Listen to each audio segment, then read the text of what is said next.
Bienvenidos a Director de Fotografía por segunda vez. Estamos en el segundo episodio de estas conferencias, charlas, entrevistas que hacemos online. Y hoy tenemos con nosotros a Juan Ignacio Cabrera desde Los Ángeles. Yo estoy en Barcelona y estamos en directo haciendo pues esta pequeña entrevista, esta pequeña charla con un compañero pues que está en la otra punta del mundo. Buenas noches, buenos días, supongo para ti, buenas tardes. Buenas tardes. Aquí son casi las 4 de la tarde. Acabamos de volver de comer y de... Y yo estoy a punto de ir a dormir, es la una de la madrugada, o sea que... Son 9 horas de diferencia. Allí son 9 horas más. Aquí son Claro. 9 horas menos. Bueno, explicar un poco primero quién eres. Voy a hacer un resumen rápido. Bueno, vamos a dejar que lo expliques tú. ¿A qué te dedicas, Juan Ignacio, en la vida? ¿A qué me dedico la vida? ¿A solucionar problemas? No. A ver, yo empecé como animador. Yo empecé, al principio de los principios, empecé como animador y haciendo animación y haciendo efectos. Yo abrí mi primer estudio en España, lo abrí con 17 años. Ajá, Hace más de 20 años. no está mal, ¿eh? No está mal. Era uno de esos escenarios en los que en España las cosas estaban empezando a nivel efectos y demás y no había realmente nada que pudieras estudiar y yo vengo de familia pobre y no me podían mandar a Estados Unidos a estudiar como a otros y me lo tuve que trabajar yo, me junté con otros tres locos y abrí un estudio. Ah, Poco a poco me fui especializando más en efectos visuales y eventualmente un poco la vida me llevó a empezar a hacer color. O sea, y después de haber hecho mucho tiempo efectos, Sí, sí. pues la verdad es que el ojo se te va entrenando, se te va funcionando más rápido, vas teniendo criterio para ver cómo las cosas funcionan y no. Y la primera cosa que hice de color fue súper aleatoria, fue un cortometraje. Estaba supervisando los efectos para un corto para un amigo en plan favor y el de sonido hizo un corto que en Málaga y le dejaban un mística y no sabía y no tenía quien le talonara. La productora le dejaba en mística, pero no tenía quien lo operara. Y yo había trabajado un poco tenía un jaleo en mi estudio y era el precursor de mística, pero yo no había usado mística en mi vida. Yo sabía que acaban de sacar la versión 1.0, me han mandado el manual, pero yo no me había usado. Me dicen, no, está buscando operador de mística. Digo, yo puedo operar mística. Dice, ¿tú operas mística? Digo, sí. Pues venga. Tío, pues tío, te ponemos un avión para que te vengas a Málaga. Digo, no, no, no te preocupes, tengo un colega, vamos en coche la mar de bien, tú no te preocupes. Así que me cogí a mi colega y para ir en coche a Málaga 5 horas y me pasé 5 horas en el asiento de atrás leyendo el manual. Entonces me senté el sábado por la mañana a hacer y me taloné el corto en el fin de semana y dije, coño, pues no se me da más. Tú Así, vivías en Madrid, ¿no? Sí, me has viví dicho. en Madrid, sí, así empezó, así fue mi primer trabajo de talonaje. Y, y a partir de ahí pues seguí trabajando a nivel freelance, mucha publi al principio, y ahora la verdad es que no hago nada de publi, no me gusta hacer publi, Ujú. pero al principio hice mucha publi, eso te curte bastante, trabajas con cliente, ves looks, ves cosas, haces las 7 versiones del cliente, Sí, el 20, el 30, el de 5, el de internet y de su puta madre. el de la hija del cliente que a lo mejor va a venir a verlo y le gusta todo rosa, el del ejecutivo para que no se queje, Y, y ahí fui haciendo callo hasta que ya abrí otro estudio y ya pillé mi propio Mística. Es una máquina muy cara. Así que yo... luego hablaremos del tema, no te preocupes. Ya llegaremos a la mística porque vamos a incidir un poquito en el tema. Ah, Tú estabas en Madrid, a ver, ¿cómo coño se llega de hacer un cortometraje en Málaga a ganar un premio en Los Ángeles por llevar la estereoscopía de Star Wars? Porque claro, hay algo por el camino que me he perdido. aquí. Exacto, ese es el premio. Claro, digásemos que eres como el sueño de, te diría, el 90% de gente que estudia cine en este país. Una persona que empezó haciendo cortos pequeñitos y de golpe hoy estás haciendo pues producciones de Hollywood de altísimo nivel, ganando premios encima en Hollywood y con un estudio propio, por lo que, bueno, luego hablaremos y nos contarás un poco. ¿En qué momento pasas eso, de un corto a ser el señor del 3D de Star Wars? Pues es un proceso, es un poco lo que te he dicho, es un proceso de 20 años. ¿Sabes? Yo no sé, soy muy cabezón y una cosa que siempre he hecho y un consejo que he dado varios conferencias de color sobre el flujo de trabajo que hemos hecho en Star Wars y el que hicimos en Star Trek, que también lo hice yo, y Star Trek y Star Wars. Sí, sí. Y Transformers y Prometheus y bueno, da igual. Y entonces, Dice, da igual, cabrón. Pero sí, y, están haciendo y- los blockbusters americanos. y yo una cosa que recomiendo siempre es no parar de trabajar. claro. Porque es que nunca sabes en qué rodaje, en qué producción, en qué sitio vas a hacer el contacto que te lleve a la siguiente que sea más grande. Y yo todo en mi vida ha sido así.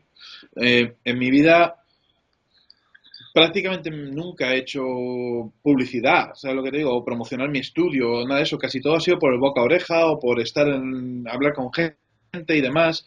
Y sobre todo también el trabajar bien, ¿sabes? Pero no trabajar bien de que no, es que yo trabajo bien. Es un tema de que te interese lo que estás haciendo, que poner todo lo que tú eres en lo que estás haciendo. Yo por ejemplo, tengo un problema muy grande cada vez que cojo un proyecto de bajo presupuesto, porque es que yo no sé trabajar con bajo presupuesto en cuanto a que yo no sé eso de estar trabajando 4 horas y pararse. O sea, yo trabajo hasta que está hecho y si tardo 16 son 16, Claro. aunque vaya a cobrar 4.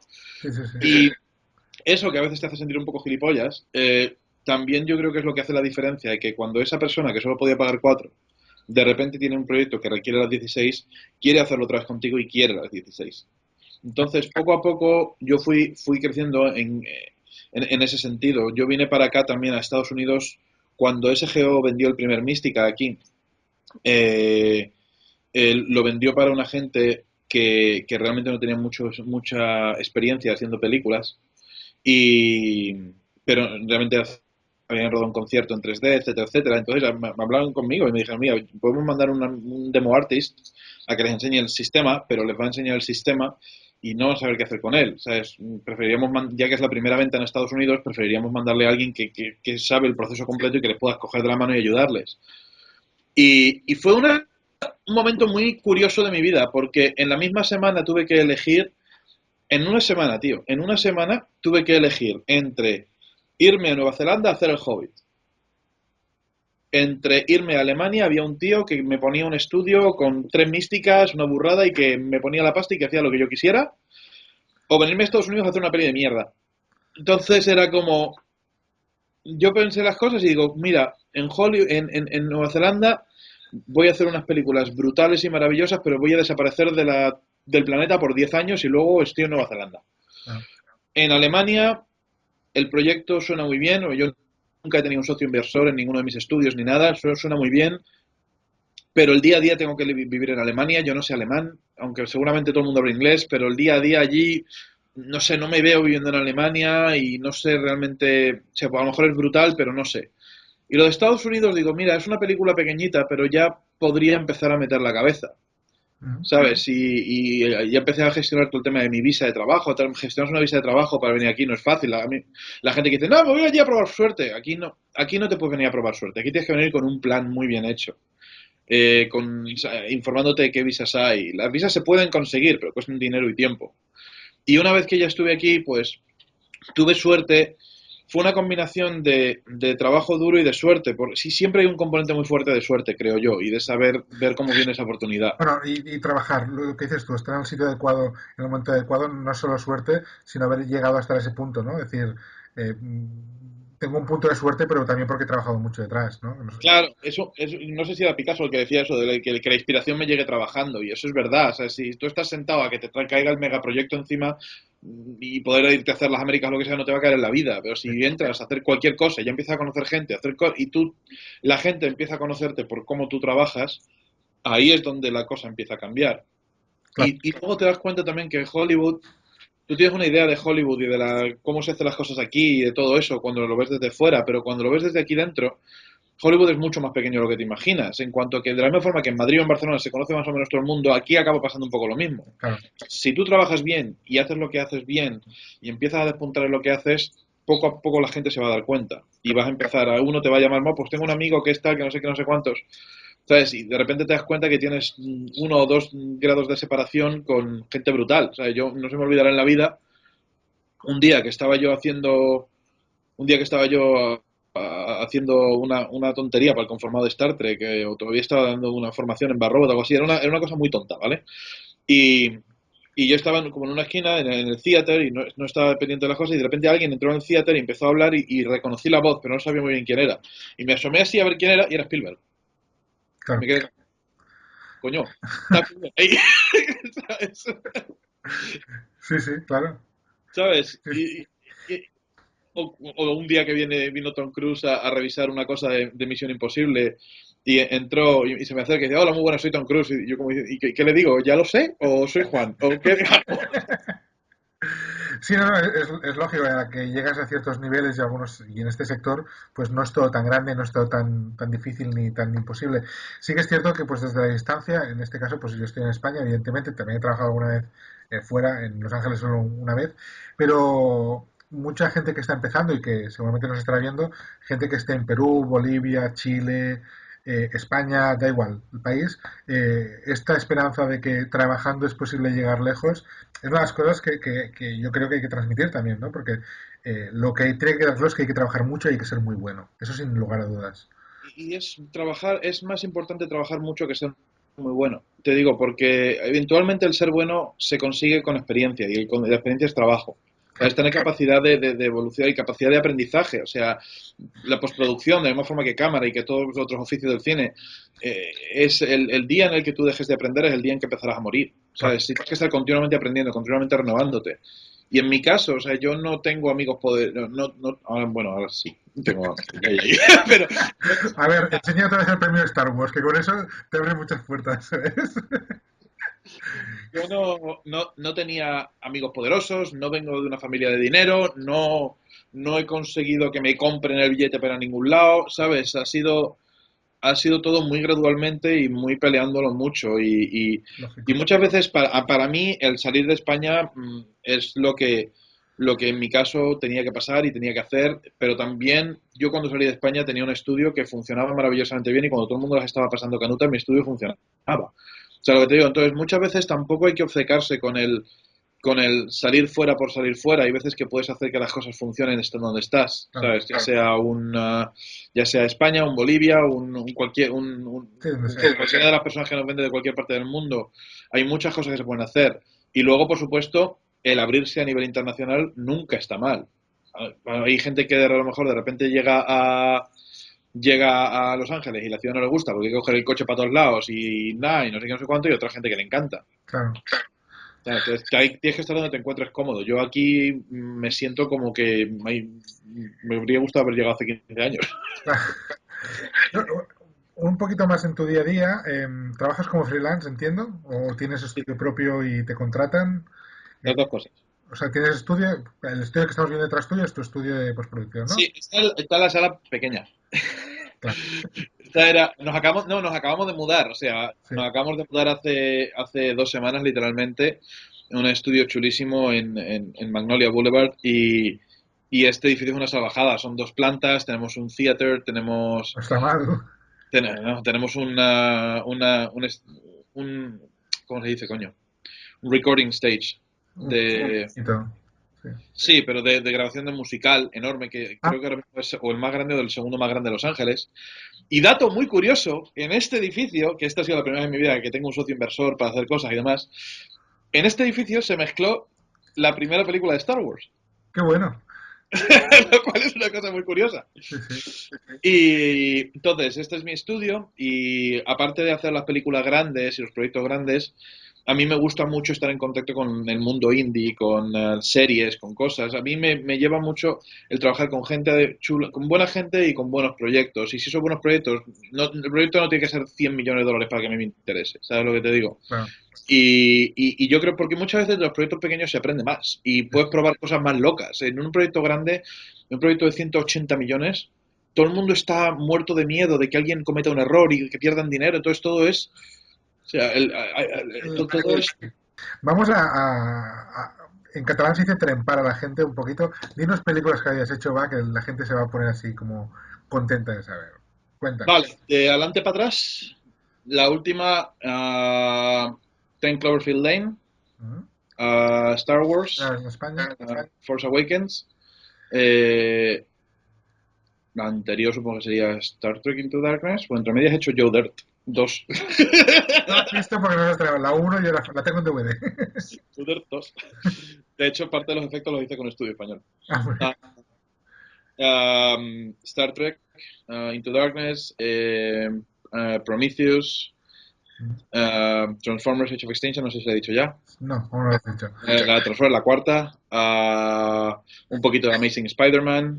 Y Vamos, luego he colaborado en algunas como la última de Misión Imposible, también he hecho un cable ahí, y algunas otras. bueno, Y uno de los proyectos también bastante grandes que he hecho últimamente, que ahí sí que se estará escuchando en España, es un videojuego que se llama Quantum Break sí, y que es muy chulo porque ha sido una combinación entre imagen real y videojuego, en cuanto a que tú vas jugando el videojuego y entre acto y acto te ponen un episodio de la serie. Lo que tú haces en el videojuego, tú eres el bueno y en la serie ves lo que pasa con los malos. Y dependiendo de lo que tú haces, la serie cambia. Con lo claro. cual robas todas las alternativas y dependiendo de lo que hagas, se ponen una cosa u otra. Y en esa hice no solamente la parte del color, hice el color, pero también hice la supervisión de efectos visuales. Qué bueno. La parte de efectos visuales ahora, últimamente trato de los efectos hacerlos o para gente que me gusta mucho o proyectos que me gustan mucho, porque con efectos se sufre muchísimo. Sí. Es por lo menos Y me depende de pasa. mucha gente que, bueno, a veces no van al callo, ¿no? Directamente. Eh, Vamos a entrar un poquito más a hablar de profesiones, ¿vale? No, ya sabemos quién eres y qué haces. Eh, ¿Sabrías definirme de una manera fácil qué hace un colorista? Hmm, ¿Qué hace el colorista? Pues el colorista básicamente... Ups, se me ha movido la silla, perdón. El colorista básicamente lo que hace es coge el material rodado de cámara. ujú, Para mí el color es la última etapa de la cinematografía. Entonces, el colorista lo que hace es conseguir que la película se vea de la forma que se quería ver originalmente. ujú. Entonces, cuando el director y el director de foto empiezan a conceptualizar cómo quieren que se vea su proyecto y todo eso, luego se va, se rueda y se hace lo que se puede, y dependiendo de la cámara se verá de una forma o de otra. El colorista lo que hace es, trabajando junto con el director de foto y con el director, conseguir sacar la esencia de la película para que esa película se vea de la forma que se merece. Me parece muy interesante. Por otro lado, tú tienes muchísima relación con directores de fotografía. O sea, es Sí. como tu día a día al final. Luego hablaremos también de estereoscopía, ¿eh? Pero ahora hablando del color, eh, ¿qué relación tienes tú con los directores de fotografía? Quiero decir, eh, yo entiendo, o al menos como yo trabajo con mis coloristas habitualmente, es yo vengo con una idea, mira, esta película va a ser cálida o fría, con un contraste, te digo los referentes, porque al final, pues en rodaje pues hemos tenido referentes de pintura o fotografía o otras pelis, y a partir de ahí pues empezamos a trabajar y entiendo que tú, como norma general, aportas o Sí. complementas el trabajo del director de fotografía, ¿no? Yo trato de ir un poquito más allá. Hay proyectos en los que llego al final de todo, me vienen ya cuando la cosa está hecha y ese es el diálogo. Tenemos esta referencia, nos gustaría que se viera así, cómo lo hacemos, pim, pam, pam, vamos a hacer pruebas, tal. Pero siempre que puedo, siempre trato de involucrarme en la película desde preproducción. Ah, Aunque suena raro siendo colorista, a no, lo no, mejor esto viene la parece parte... buena idea, ¿eh? Sí, sí. Sí, y la razón por la que me gusta hacerlo es porque el color y la paleta de color viene definida por muchas otras cosas. Y el color luego podemos intentar, por ejemplo, podemos tratar de sacar contraste de color de una imagen al final del proceso, pero si cuando se rodó eso es todo monocromo, el mismo color, entonces el sacar ese contraste de color va a llevarte a hacer 20.000 máscaras, va a quedar antinatural, no es lo mismo. Sin embargo, si estamos al principio y estamos hablando de referencias y se puede hablar con vestuario, con atrezo, con tal, con el de luces, con el gaffer, que no sé, en España es eléctrico, hablar con diferente gente y decir, vale, ¿qué estilo queremos? ¿Qué buscamos? Pues asegurarte que en todos los sets, si tenemos una zona cálida, también hay una zona fría. El que a lo mejor se ilumine con luces de dos colores diferentes para luego poder yo tener información para crear separación. Entonces yo creo que cuando la conversación empieza al principio se pueden conseguir muchas más cosas. Y yo siempre digo que la postproducción empieza la preproducción. Ujú, Y, pero sin embargo, todas esas referencias son súper importantes porque la mitad del trabajo de color es comunicación. ujú. La mitad del trabajo del color es entender cuando tú me dices lo quiero más rojo, qué narices quieres decir, porque muchas veces el decirme lo quiero más rojo no te refieres a más rojo, te refieres a más cálido, o más naranja, o más rojo oscuro, o más rojo claro. O sea, no son términos absolutos, son términos relativos. Con lo que es muy importante la comunicación. Entonces, todas las referencias de pintura, de otras películas, de fotos, de lo que sea, siempre son beneficiales para que yo empiece a entender qué tienes tú en la cabeza. Claro. Sí, sí, sí. ¿Sabes? Claro, a mí lo que me pasa con los coloristas es que acabo trabajando con muy poquitos porque a la que ya tienes el lenguaje hecho y la relación hecha, te es más fácil entenderte. ¿Recuerdas esa vez que te hablé de tal pintura o de tal pintor? O esas, de hecho, por ejemplo, tengo un colorista con el que trabajo que me sigue en Facebook y en Instagram. Bueno, me sigue en Facebook y ve mis fotos de Instagram y eso. Y de golpe, talonando un día, dice, ah, esas nubes que quieres hacer son como las que haces tú en las fotos. Sí, Sí, y ya tienes pues tus referencias, ¿no? O sea, establecer esta comunicación personal con el colorista, al final para mí es una relación muy parecida con la que tengo con el gaffer, por ejemplo, ¿no? sí. Es tu mano derecha y te ayuda a crear este mundo pues que visualmente está dentro de tu cabeza y tienes que ejecutarlo, ¿no? En el caso del gaffer, pues colocando focos y Sí. banderas y todo lo de luces, y con el colorista, pues sobre todo encontrando este punto exacto que necesitamos, ¿no? Eh, por otro lado, tu trabajo, además, Mucho, por ejemplo, es como el director que siempre trabaja con el mismo editor.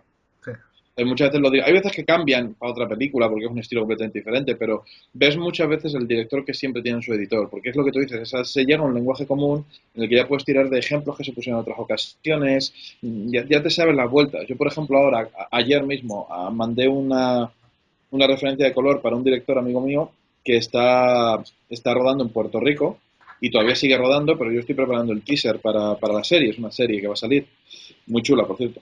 Y, y entonces empezamos a hablar del color pues por mensajes de teléfono. ¿Y cómo lo quieres? ¿Cómo tal? No sé, no sé cuánto. Entonces yo hice una prueba sí. y lo primero que me dijo fue, pues mira, no, esto no me acaba de funcionar, eh, esto no me acaba de funcionar, mira a ver si le podemos dar una vuelta por otro lado, tal, no sé qué, no sé cuánto. La siguiente prueba ya teníamos un estilo de color. ¿Por qué? Porque sé lo que le gusta y lo que no le gusta. Claro, Es hacer eso con un director con el que nunca has trabajado es dificilísimo. Si no estás sentado en la misma sala y haciendo cosas y probando opciones, es muy difícil. Pero con él, este es el quinto proyecto que hago con él y es que hicieron falta 2 idas y venidas. claro, es muy fácil. A mí me pasa igual. O sea, cuando te comunicas con alguien ya trabajas regularmente.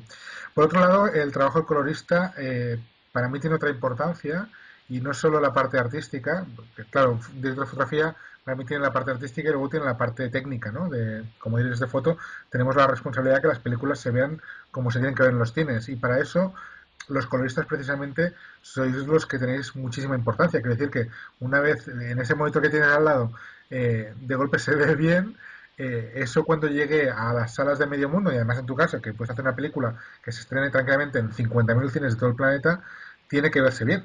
Tiene que Sí. verse, no bien, de cojones. Tiene que verse. Sí, y esa es la realidad, de que el único sitio donde tú vas a ver la película como tiene que verse es en la sala de color. Sí, El resto va por todo el resto del mundo a romperse. En televisores mal calibrados, en proyectores que tienen la bombilla vieja y todo eso. Entonces, yo creo que ahí sí que es muy importante.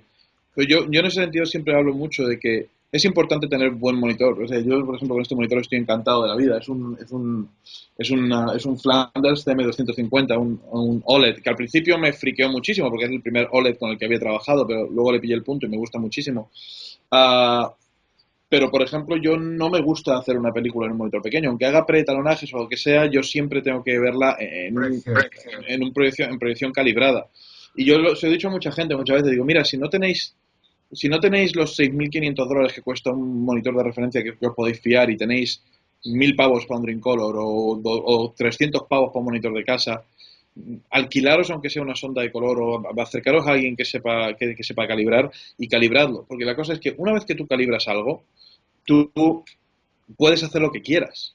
Si estás calibrado y sabes que lo que estás viendo es completamente preciso, entonces sí que se te puede ir la olla. Pero si tienes que estar mentalmente pensando cómo se va a desviar y demás, ahí es donde se va todo al garete, ¿no? Yo realmente en esto sí que tengo un trauma, bueno, un trauma.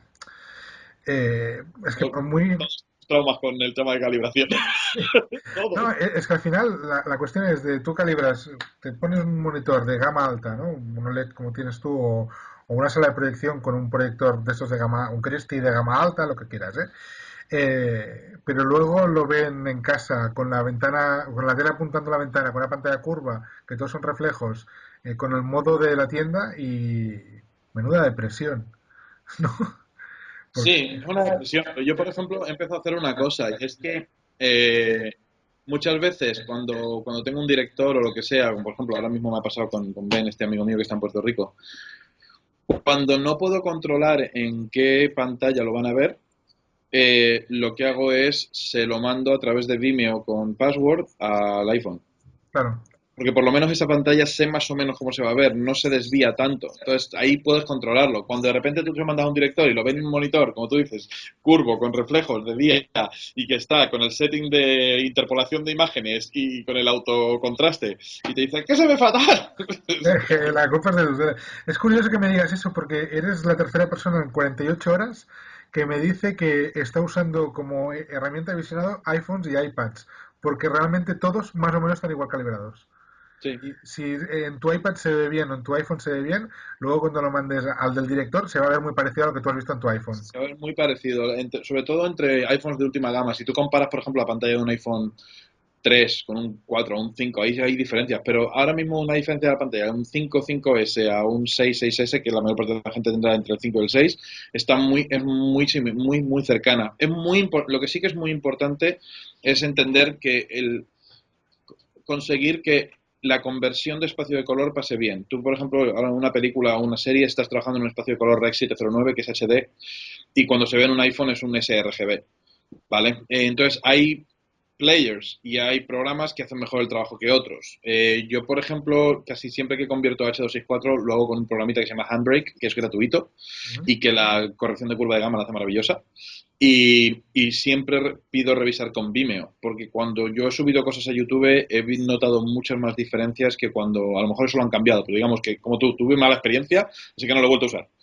Y Vimeo en ese sentido me ha resultado bastante más estable. Entonces yo sé que, por ejemplo, puedo coger un vídeo, encodificarlo con Handbrake, mandarlo a Vimeo, que mi director lo ve en su iPhone y lo que va a ver no es igual que mirar al monitor de referencia, pero va a estar suficientemente cerca como para él poder como para él poder decir, me gusta, lo odio. No, y aparte tú vas a estar tranquilo porque más o menos el player que va a usar, o el visionado que va a usar, lo tienes controlado. O al menos Claro, te lo puedes recrear tú ahí directamente, ¿no? Te lo pones tú en el teléfono, le das a play. Mira, lo que estás viendo es un poquito más claro y ya está, o más oscuro, lo sí, que sea, ¿no? exactamente. Y es, sí, no, no es mala idea, o sea, es como recomendación. Ya te digo que eres como, varias personas me han ido diciendo estos días y parece que se está estableciendo como una dinámica, ¿no? De mejor que lo Yo veas en un iPhone, en un iPhone.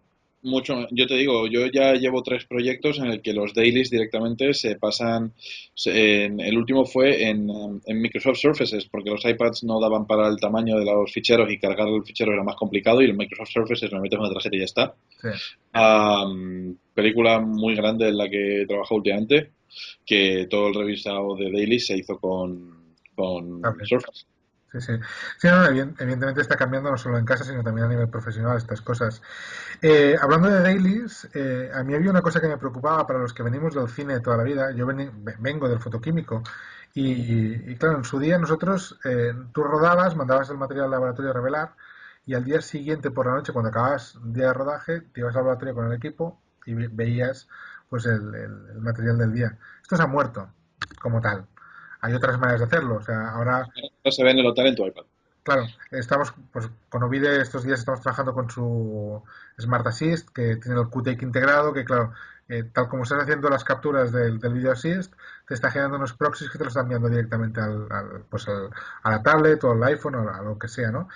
Pero a mí me preocupaba esto, porque tú antes lo has dicho, ¿no? El color es comunicación, ¿no? Es esta comunicación constante y antiguamente los dailies, pues venía vestuario, venía el director de arte, venía todo el equipo, bueno, el equipo, los jefes de equipo.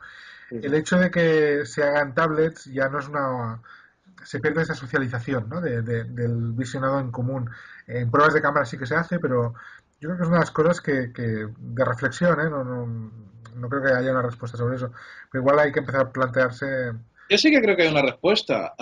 Honestamente, yo considero que el cine es algo eminentemente colaborativo, Mm, ¿sabes? Y tienes que saber también, yo no sé, tienes que saber cómo comunicarte con otros departamentos y qué cosas tienes que pelear tú y qué cosas puedes apoyarte en otros departamentos y ayudarte mutuamente. Yo he estado en situaciones en las que he tenido maravillosa relación, por ejemplo, con el departamento de arte, y nos hemos ayudado mucho mutuamente. He tenido shows en el que el departamento de arte eran unos desagradables y me daban ganas de patearles la boca cada vez que abrían. Eh, pero tienes que intentar buscar esa colaboración, porque yo creo que cuando esa colaboración existe, se consiguen cosas mucho más depuradas. Al final, siempre hay una deadline, siempre hay un límite de tiempo o de pasta para hacer las cosas. Y hay veces que es mejor emplear ese tiempo en embellecer que emplearlo en arreglar. Y a veces evitas emplear ese tiempo en arreglar teniendo una conversación en el momento adecuado. Y hablando de películas superproducciones, ¿no? Pues un Star Wars o un Star Trek o estas películas que has trabajado, claro, los equipos son muy grandes, muy, muy grandes. Entiendo que si un departamento de arte de Star Wars debe ser la de Dios. Hay un production designer, pero debajo seguro que hay unos cuantos directores de arte mínimo, dos o Sí. tres, y a partir de ahí, pues, construcciones, lo que sea. ¿Cómo es la comunicación en un equipo tan grande cuando hay jefes de equipo? Pero claro, al final hay mucha gente trabajando. Una cosa que me llamó mucho la atención cuando yo empecé a trabajar por aquí es la cantidad de gente que está copiada en los emails. Por ejemplo, no es raro el que te llegue un email y que tienes una cadena de 25 personas copiadas, en la que de 25, realmente de los 25 están hablando 3, pero hay 25 personas copiadas, para que vean la conversación que está teniendo. No es mucho el rollo español, de tenemos esta conversación en petit comité, no diga, no, quiero preguntarte esto, pero que no se entere nadie. No, no, no, ahí están metidos el director, el productor, ahí está metido todo Cristo, porque estás hablando de algo que afecta a la película. Internamente, a ver, evidentemente no puedes tener copiado todo el equipo de arte, ¿vale? Pero sí que tienes copiado a lo que es la cabeza y a lo mejor segundo nivel y alguien de tercer nivel, ¿sabes? Yo, por ejemplo, cuando estaba hablando de la parte de la estereoscopía y yo mandaba un email, pues yo tenía copiado desde algunos de los productores, algunos de los coordinadores, el supervisor principal allí, otro par de cosas más. Entonces, tú a lo mejor tu conversación la estás manteniendo con el cabeza de equipo, pero el resto está ahí por si de repente dicen, oye, sí, de esto que estáis hablando, mira, ya lo hemos probado y resulta que pasa esto. Claro. Entonces, ahí la información siempre se trata de que esté muy disponible para mucha gente. También se trabaja mucho con entornos, por ejemplo, poner un servidor donde tú tienes carpeta por departamento y los departamentos van subiendo sus propios documentos, con lo cual si tú quieres meterte a ver un documento técnico de arte, te metes en la carpeta compartida y lo ves. Vale. ¿Sabes? No hay tanto... Y aparte, claro, películas así, tú estás en Los Ángeles, en el caso de Star Wars está rodada pues en medio planeta y principalmente en Pinewood, ¿no? O sea, con lo cual directamente también están en Londres. Se me hace complicado. Yo a veces que tengo proyectos Barcelona-Madrid y a lo mejor pues otra ciudad, se me hace un pollo, pues imagínate tener, yo que sé, 800 personas de equipo repartidas por el planeta mandando mails diciendo pues lo que toque en cada momento, ¿no? Sí, sí, bueno, me sigue sorprendiendo, ¿eh? Una idea, solamente en la parte del 3D, en el equipo de conversión de 3D de Star Wars, yo tenía, el equipo de 3D eran 1000 personas. Sí, sí, es una locura. O sea, y claro, es que mover toda esta gente es muy bestia. No, no, es curioso, porque realmente, claro, yo tengo la dimensión de mis películas, que al final somos de equipo, pues la más grande que he hecho son 100 personas de equipo. Claro, eso es otra guerra, esto es solo lo de catering que tenéis vosotros. O sea, que Sí. es Sí, pero igualmente, ya te digo, es que también he trabajado en muchos proyectos en los que somos 20, sí, ¿sabes? no, no, Y ya está. es obvio que la dimensión Y funcionan muy parecido, ¿sabes? A eso es a lo que me refiero. La comunicación se queda en el primero, segundo, todo lo más tercer nivel. Todo lo que va por dentro de equipos tan grandes ya es comunicación interna que cada departamento va haciendo. Pero yo, si hay un problema con efectos visuales, yo voy a hablar o con el productor de efectos visuales, o con el supervisor de efectos visuales, o con el coordinador de efectos visuales, uno no de los con las tres. 300 personas, claro. Voy a hablar con el artista que lo está haciendo en Shanghái, Claro. ¿sabes? Y me hacía mucha gracia cuando estudié con John Toll, que él justo venía de rodar El último Samurái, y en una comida hubo una conversación en la que yo me quejaba de un rodaje que acababa de hacer hacía poco en Barcelona, y le decía, es que claro, la mierda es la figuración, porque claro, yo pido, yo qué sé, 30 tíos para un bar de figuración y me traen 15. Y me dice, mira, yo tengo el mismo problema idéntico. La única diferencia es que en El último Samurái, en la batalla final, yo pedí a 8000 personas y me trajeron 2000. Dice, Es un 25%. el problema es el mismo. Pues es el mismo. La única diferencia es que pues, hay 2000 tíos, pero la proporción de problemática es la misma. O sea, yo quiero que la batalla campal tiene que ser mogollón de gente. Tú quieres que en el bar haya tanta gente. Dice, a nivel de espectadores, no les afecta que sean 8000 contra 30, sino que la proporción sea la correcta, ¿no? Y en las superproducciones, pues evidentemente, está magnificado de otra manera. Así es. Y es también mucho un tema de intentar buscar cuál es, cuál es un poco el sweet spot de todo eso, cuál es el punto adecuado para conseguir eso, porque todo es una pelea. Y una cosa que te das cuenta en proyectos grandes es que así donde un proyecto pequeño es ¿cómo conseguimos hacer esto cuando no tenemos presupuesto para hacerlo? O mira, no tenemos suficientes luces, ¿cómo compensamos por eso? Son problemas físicos de que, es que no se puede rodar como se puede rodar. Una película grande puede rodar como te salga de los huevos. Sí, Los problemas en una película grande son más logísticos. Son logísticos o de tiempos o son problemas de escala. Son en ese sentido, a cierto punto problemas más aburridos, pero porque casi toda la gente que tienes contratada en el equipo son gente maravillosa. O sea, el más malo que contrates es un tío a un nivel brutal. Pero de repente empieza a tener problemas como, por ejemplo, me acuerdo uno que tuvimos muy gracioso en Star Trek, que es que movíamos tanto volumen de información, y Star Trek se hizo hace 3 años, casi cuatro, tres años, por ahí. Ah, movíamos muchísimo volumen de información y mucho volumen de información entre sitios que no estaban tan lejos de nosotros, en Bar Robot. Y internet se podía usar, pero es que de repente tienes que mover 350 gigas y que hay una review en 2 horas o tres, ¿sabes? Entonces, ¿cómo hacemos esto? Y lo que acabamos haciendo fue muy divertido. Compramos unos discos Arrays así de 4 discos y unas tarjetas SAS. Y o sea, compramos los Arrays, el más rápido era el SAS, el mini SAS, y nadie lo tenía. Así que compramos las tarjetas también. Compramos los discos duros y las tarjetas y pusimos uno en un sitio, otro en otro, otro en otro, otro en otro. Y cada vez que teníamos que mover información, cogíamos un pie y le damos el disco duro y se lo llevaba donde era, pum, lo conectaban y a correr. claro. Eso sí, eso es O sea, fácil. cosas que luego en una película más pequeña es llevar un thumb drive o no es una cosa tan problemática, no tienes que hacerlo tantas veces. En una película pequeña solamente mueves ese volumen de información cuando estás a lo mejor al final, ya para el conformado final, el mastering y demás, no entre medias es un poco cada cual se va apañando. Porque como no hay pasta, los tiempos se dilatan un poquito. Aquí es que nuevo reconformado, vamos a meter 200 gigas más.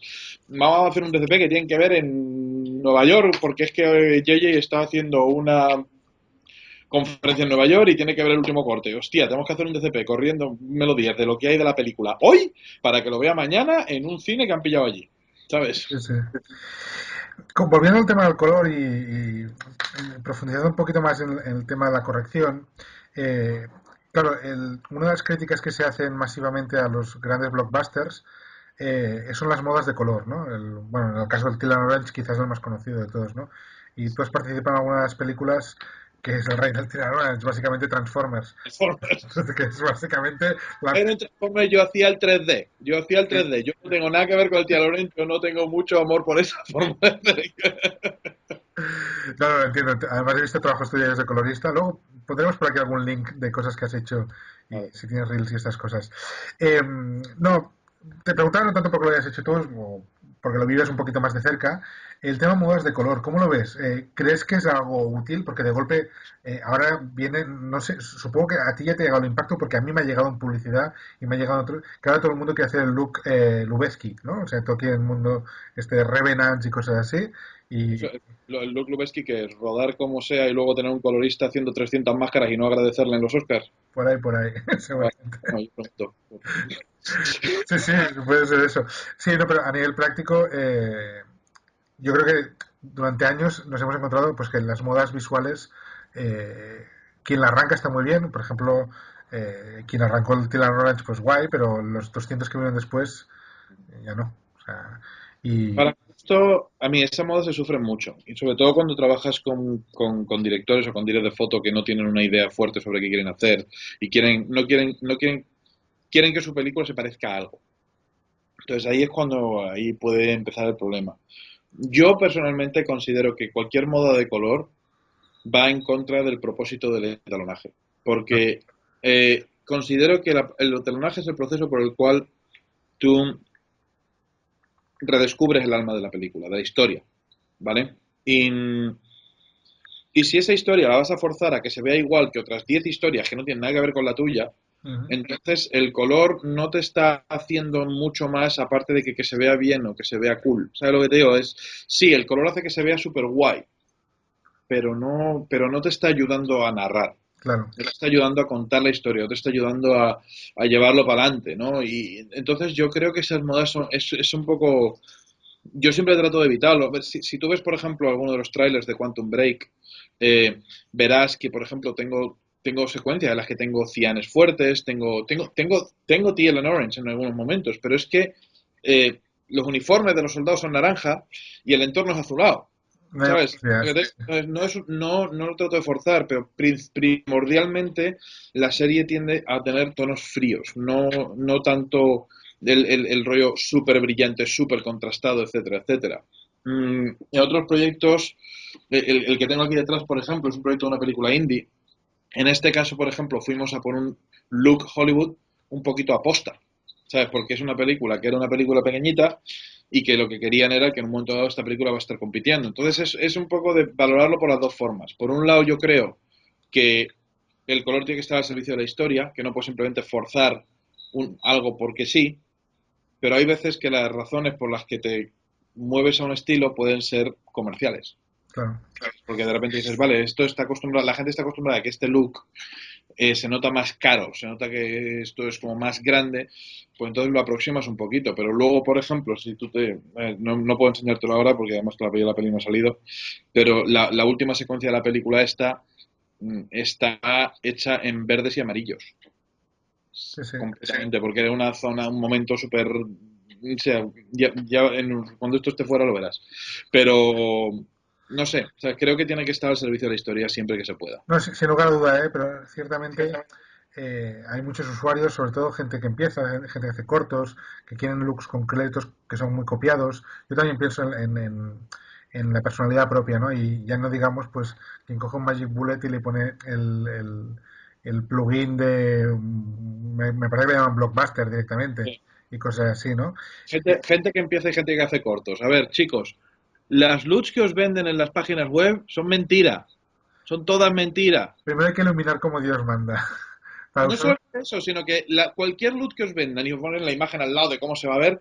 A ver, una LUT no es más que una matriz de color. Es una matriz de números que va de punto A a punto B. Entonces, esa LUT solo se va a ver como te están enseñando en el punto, si tienes el mismo plano con la misma luz que él hizo la puñetera luz. Si no, no se va a ver igual. Entonces, tú vas a gastar 35, 40, 50, 80 pavos en una LUT para que se vea como Hollywood y de repente lo vas a aplicar a lo que rodaste con una lámpara y una palangana de reflector y no se va a ver como Transformers. Y voy a decir, pero si yo me he gastado 80 pavos, ¿por qué no se ve como Transformers? Pues porque no lo has iluminado como Transformers. exacto, ni lo ha rodado con sus cámaras. Y hablando de rodar, me lleva a la siguiente pregunta, que también va de modas, y es la vuelta del 35 milímetros. Exacto. A ver, para empezar, tú has hecho la estereoscopía de Star Wars. Star Wars está rodada en 35. No entraremos en las razones de por qué se rueda en 35 o Tarantino en 70 o quien sea en 70, es igual. Ruedan en fotoquímico por nostalgia, por lo que les apetezca. ¿Qué connotaciones tiene esto a nivel de postproducción?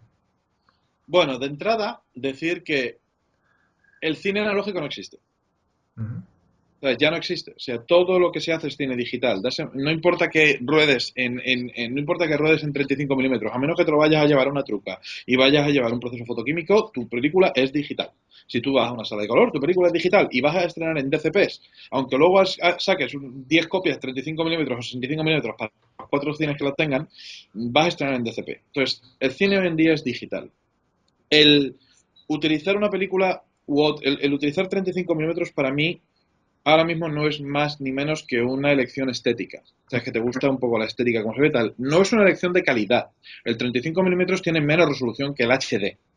El grano del 35 milímetros es un artefacto, es un problema, es un error, no es algo que todas las emulsiones están tratando de luchar para hacerlo más fino, para quitarlo, porque no, pero la gente digamos se acostumbra a un look y es un poco el look, si ese es el look al que buscas y te puedes permitir, maravilloso, rueda en 35, rueda en 70, lo que sea, asegúrate que quien sea que trabajes en ese proyecto entiende todo el proceso y se puede hacer bien y todo es maravilloso, pero tampoco, yo he tenido, a mí cada vez que me viene alguien y rodamos en una cámara o en otra y de repente, bueno, le añadimos un poquito de grano.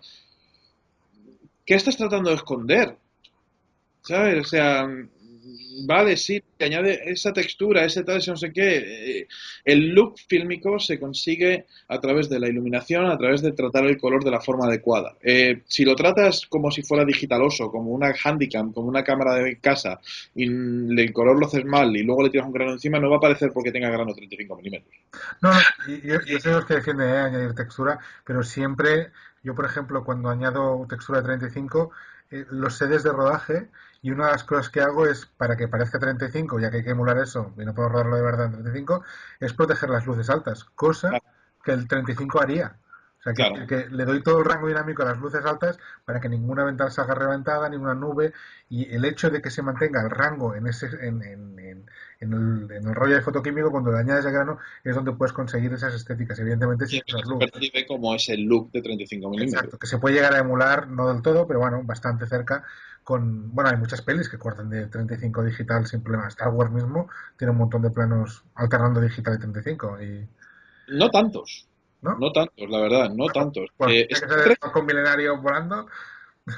dije, pero eso ya no es una cámara, eso es digital, absoluto. Entonces, eso cuando tú estás creando una imagen completamente digital, tú tienes mucho control en cuanto a cómo, a las, a cómo se comporta esa imagen. En Star Trek, por ejemplo, sí que se utilizaron más cámaras diferentes. Se utilizaron de 35 milímetros, las M65, se rodaron cosas con cámaras digitales en los reshoots y demás, y tú te ves eso y se ve todo O correcto. me parece que en Misión Imposible que también usasteis 35 y algunos planos ya con la Alexa 65, la nueva esta que había salido, y cortan y ni te enteras cuál es cuál, porque realmente se ha hecho un trabajo tanto de foto como de textura. Sí, de repente cortas a una Phantom y luego cortas a una... ¿Cuál era la que metimos? Bueno, La... Ay, ¿cuál era? Una pequeñita, una que puedes detachar lo que es el visor de... una Alexa Mini o una de estas, El o tiene conexión. sensor del otro. Ay, ¿cómo se llamaba? No me acuerdo. Me vendrá luego. Sí, bueno, cualquiera de estas, sí, sí. Dalsa. ¿Dalsa? Dalsa. Ah, bueno, están muertas, pero es igual, puede ser una de estas, o una Silicon Machine o lo que sea.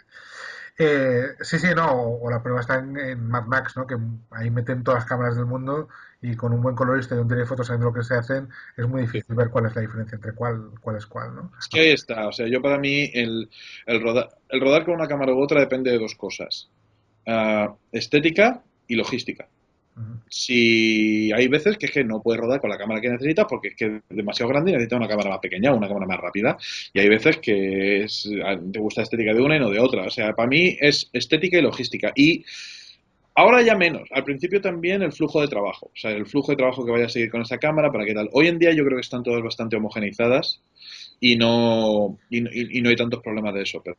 Pero al principio sí que era un poquito más problemático. Siguiendo con texturas, otra polémica de estas divertidas de hablar, 24p contra 48p, que parece que no hay polémica porque se han muerto y no parece que ningún estudio después del Hobbit, para que no, No, ahora van a sacar más.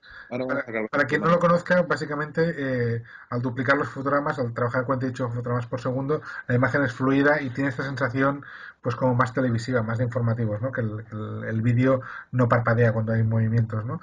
Y se hizo el Hobbit en su día y los cines les costó mucho dinero adaptarse al 48p y no se ha hecho ninguna película desde entonces, que yo sepa, así popular, ¿no? O sea, sí que chinas y de la India se han hecho varias. Me dices que van a llegar algunas nuevas, ¿no? Que Sí, hay un par bastante grandes que van a llegar prontito. esta, Eh, yo te digo, a ver, una vez más estamos con el tema de la estética, ¿vale? Yo creo que como mejor se disfruta el 48p es en 3D.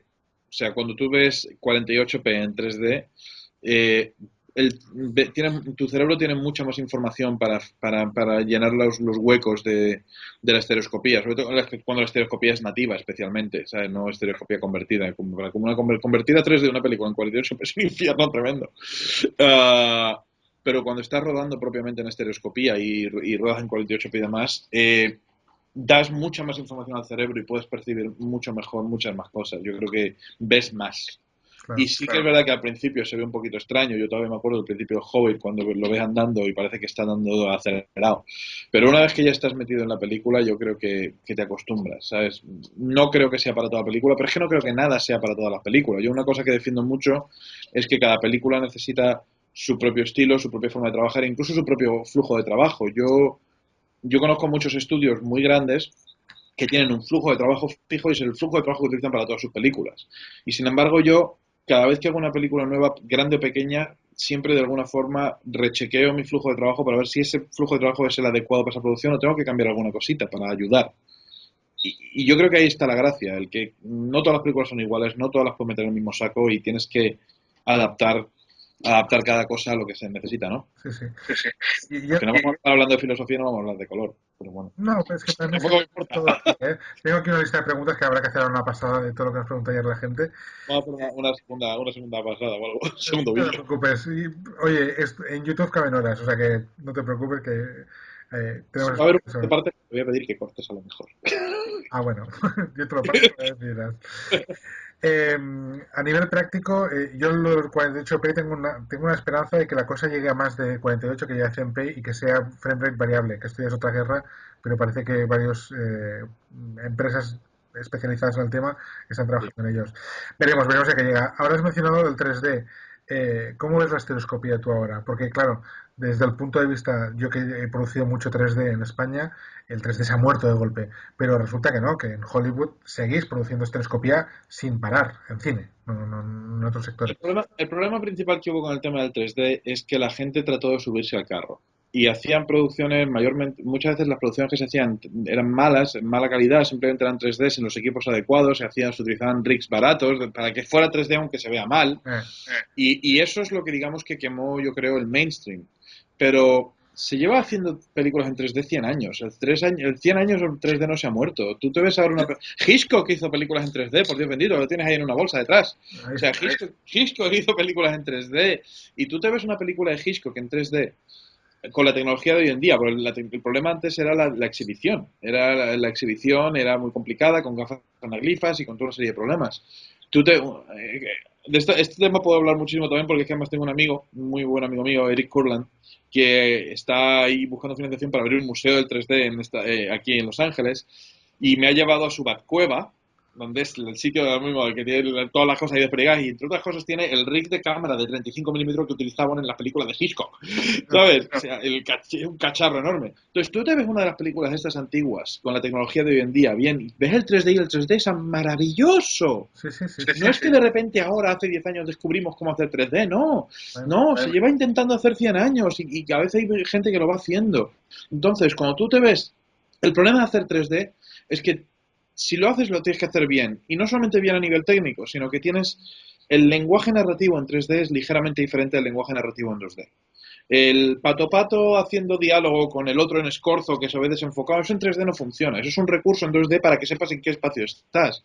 Pero tú te ves una película, por ejemplo, como Guardians of the Galaxy, Guardianes de la Galaxia en español. sí, Vale.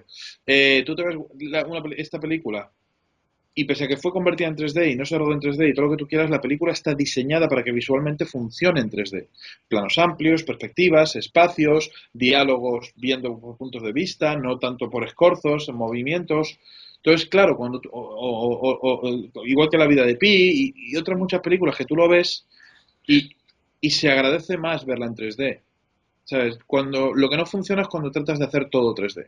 no, Yo considero que siguen habiendo películas en 3D, sigue habiendo muy buenos profesionales del 3D y incluso el tema de la conversión de 2D a 3D, que antes se hicieron unas cuantas películas que no eran muy buenas porque se aceleraron, se hicieron rápido y demás. Yo creo que ahora la conversión está en un momento en el cual se le da el amor necesario, se le da el tiempo necesario como para que realmente se vea y quede bien. O sea, yo desde Star Trek echamos muchísimos meses haciendo la conversión y yo estoy muy contento de la conversión de Star Trek y por supuesto estoy súper orgulloso de la conversión de Star Wars. para la que te han dado un premio. Vamos a insistir. Bien. Yo me alegré mucho, cuando te lo vi en Facebook, te vi con el premio. Qué guay. Me han Eh, dado dos, de hecho, me han dado dos. bueno, Está tres. una caja por ahí, mejor película en 3D y mejor conversión. Muy bien. Y está chulo porque pone mi nombre, pone Star Wars y mi nombre en el mismo sitio. Es una cosa. Esto te lo dicen a ti mismo con 14 años y flipas, ¿no? Directamente. Me tiro al suelo echando fumarajos. O sea, o eso, no, no sé. Bueno, eh, por mí está un poco repasado todo lo que querría repasar contigo, ¿no? Y tengo ahora todo de preguntas que nos ha hecho la gente, que ayer hicimos un live, ¿ya lo viste? Y vamos a intentar responderlas de manera un poco rápida. Bueno, si algo que es filosofar, pues tiramos, ¿eh? Ok. Y empiezo por, mira, Camilo a caballo, preguntaba, ¿el perfil de color de la pantalla donde corregimos color debe ser el mismo del espacio de color de la cámara? Son preguntas muy Sí, técnicas. esa la vi ayer. Son dos cosas completamente diferentes. Es como preguntar si el peso del kilo de arroz tiene que ser proporcional a la bolsa en la que lo llevas. Ah. O sea, no tiene nada que ver. A nivel el espacio de color es una cosa que también la gente está súper confundida con el concepto de espacio de color, también porque los propios fabricantes lo están llamando mal.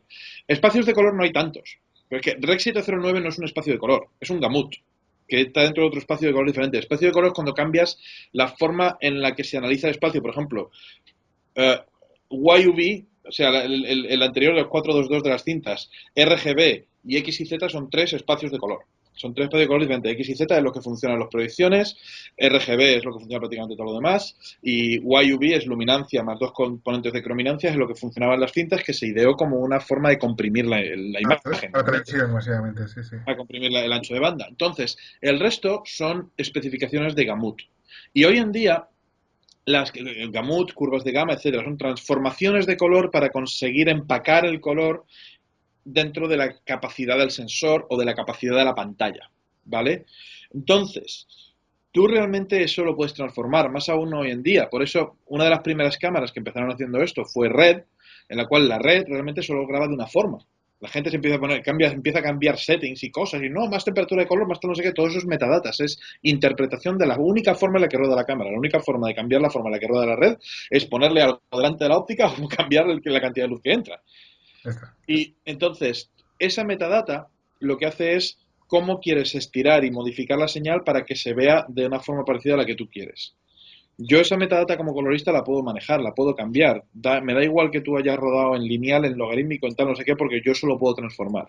Lo más importante para el color es que tú estés que tú estés trabajando en un formato de datos en el que no estés cortando la señal, ni sombras, ni las sombras, ni las altas demasiado pronto, o sea, que no estés clipeando, que se llama, y que tengas suficiente resolución como para no crear banding, que era otra cosa que preguntaban, para no crear banding y para no crear problemas con el color. Resolución no me refiero a resolución de píxeles de ventanita, me refiero a número de posibles valores que tiene el color. Por ejemplo, en 8 bits tienes 256 posibilidades. En el momento en que pasas a 10 bits, va multiplicándose de 2 en 2, con lo cual 10 bits son 1024 posibilidades. Ahora mismo se trabaja normalmente, por ejemplo, para todo lo que es HDR y demás, el estándar mínimo es 12 bits para poder acomodar por lo menos 4096 valores y poder comprimir la señal sin que se pierdan cosas. Entonces, si tú tienes suficiente información en tu señal, por ejemplo, en red puedes trabajar con 16 bits y demás, entonces tú luego cuando empieces a manipularla es como plastilina, tú empiezas a manipularla, a estirarla, a cambiarla, a rotarla y demás, y la imagen no se degrada tanto. Si tú empiezas, cuando tú empiezas al principio con las DSLR y demás que grababan en un MP4 de 8 bits clampeado 420, pues básicamente no tenías canales de color, no tenías resolución de información, no tenías resolución de color, con lo cual apenas empezabas a estirarlo, eso se rompía. Tú te coges una DSLR con un grabador externo, con una curva logarítmica, en el que estás grabando en 10 bits, en un ProRes 444, cojones, es la misma cámara, pero es que ahora ya prácticamente estás sacando la señal directa del sensor. No. Entonces, cómo comprimes y cómo manipulas la señal es extremadamente importante. El espacio de color en el que esté la cámara, el espacio de color en el que esté el color, son dos cosas diferentes. Seguimos. Nos preguntan, Pedro Martínez, cómo calibrar los monitores. No vayas. Vamos a ver cómo se calibra un monitor. Os voy a enseñar un calibrador de verdad, de lo que va en maletita. Y que no solamente va en maletita, Solo una maleta y vale 100 euros. no solamente va en una maletita, sino que encima parece un sable láser. Espera que lo saco de la bolsita. Espera que lo saco de la bolsita. Parece un sable láser, señores. Entonces, estos calibradores, a ver, calibradores tienen los baratos, tienen los caros. Estos son de los más caros que hay. Estos son 7.000 pavos de calibrador. ¿Vale? Y más no tengo solamente el colorímetro, sino que tengo el colorímetro y el espectrómetro. La diferencia entre el colorímetro y el espectrómetro es que el colorímetro mide luz, el espectrómetro mide frecuencia de onda, prácticamente la luz a nivel físico, cómo resuena la onda de luz. Entonces, el espectrómetro tú lo utilizas para calibrar el colorímetro. Entonces, cualquiera que estéis interesados en los buenos, hablad con Paul para que os demos el contacto y os digo quién hacerlo. Un chaval, un hombre argentino majísimo. Pero, para el resto de los mortales, eh,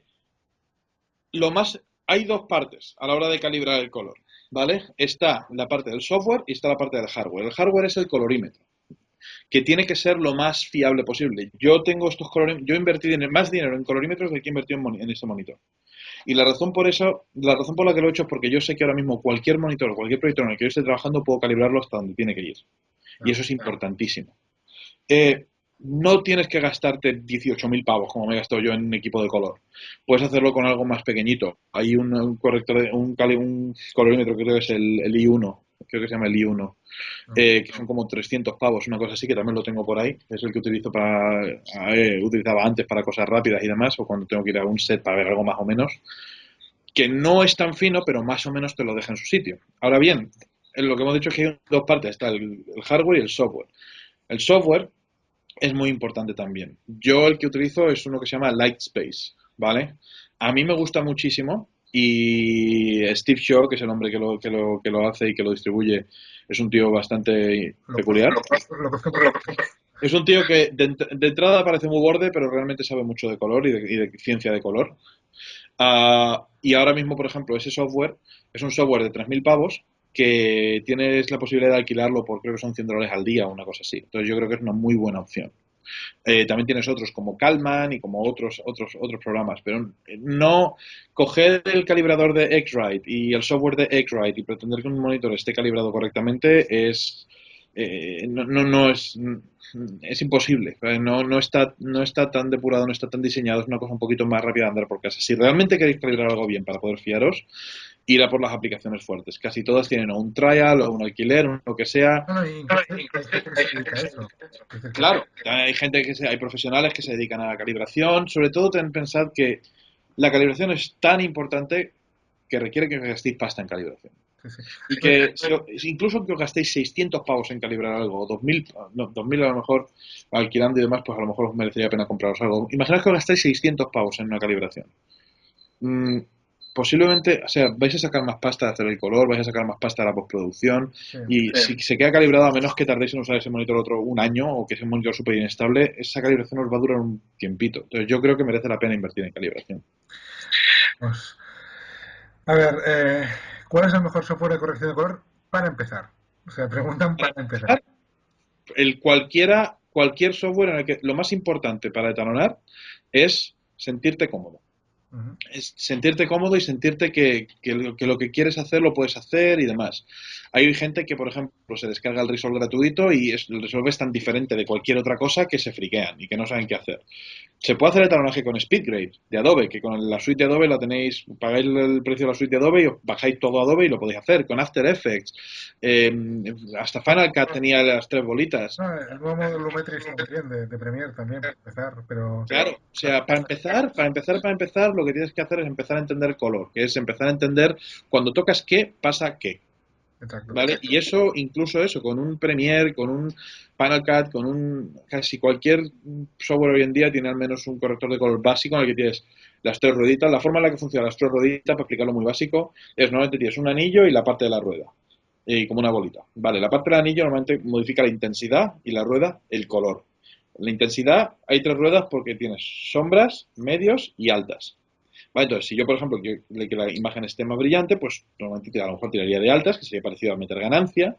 Si quiero meter una curva de contraste, pues podría bajar de medios, etcétera, etcétera. Luego quiero que las sombras estén un poquito más frías, entonces ya muevo la bolita más un poquito hacia el cálido. Muevo la bolita un poquito más hacia el frío, etcétera, etcétera. Probarlo y ver qué sale y empezar a ver cosas. O sea, creo que eso es más importante que empezar a tirarle plugins hasta que os guste.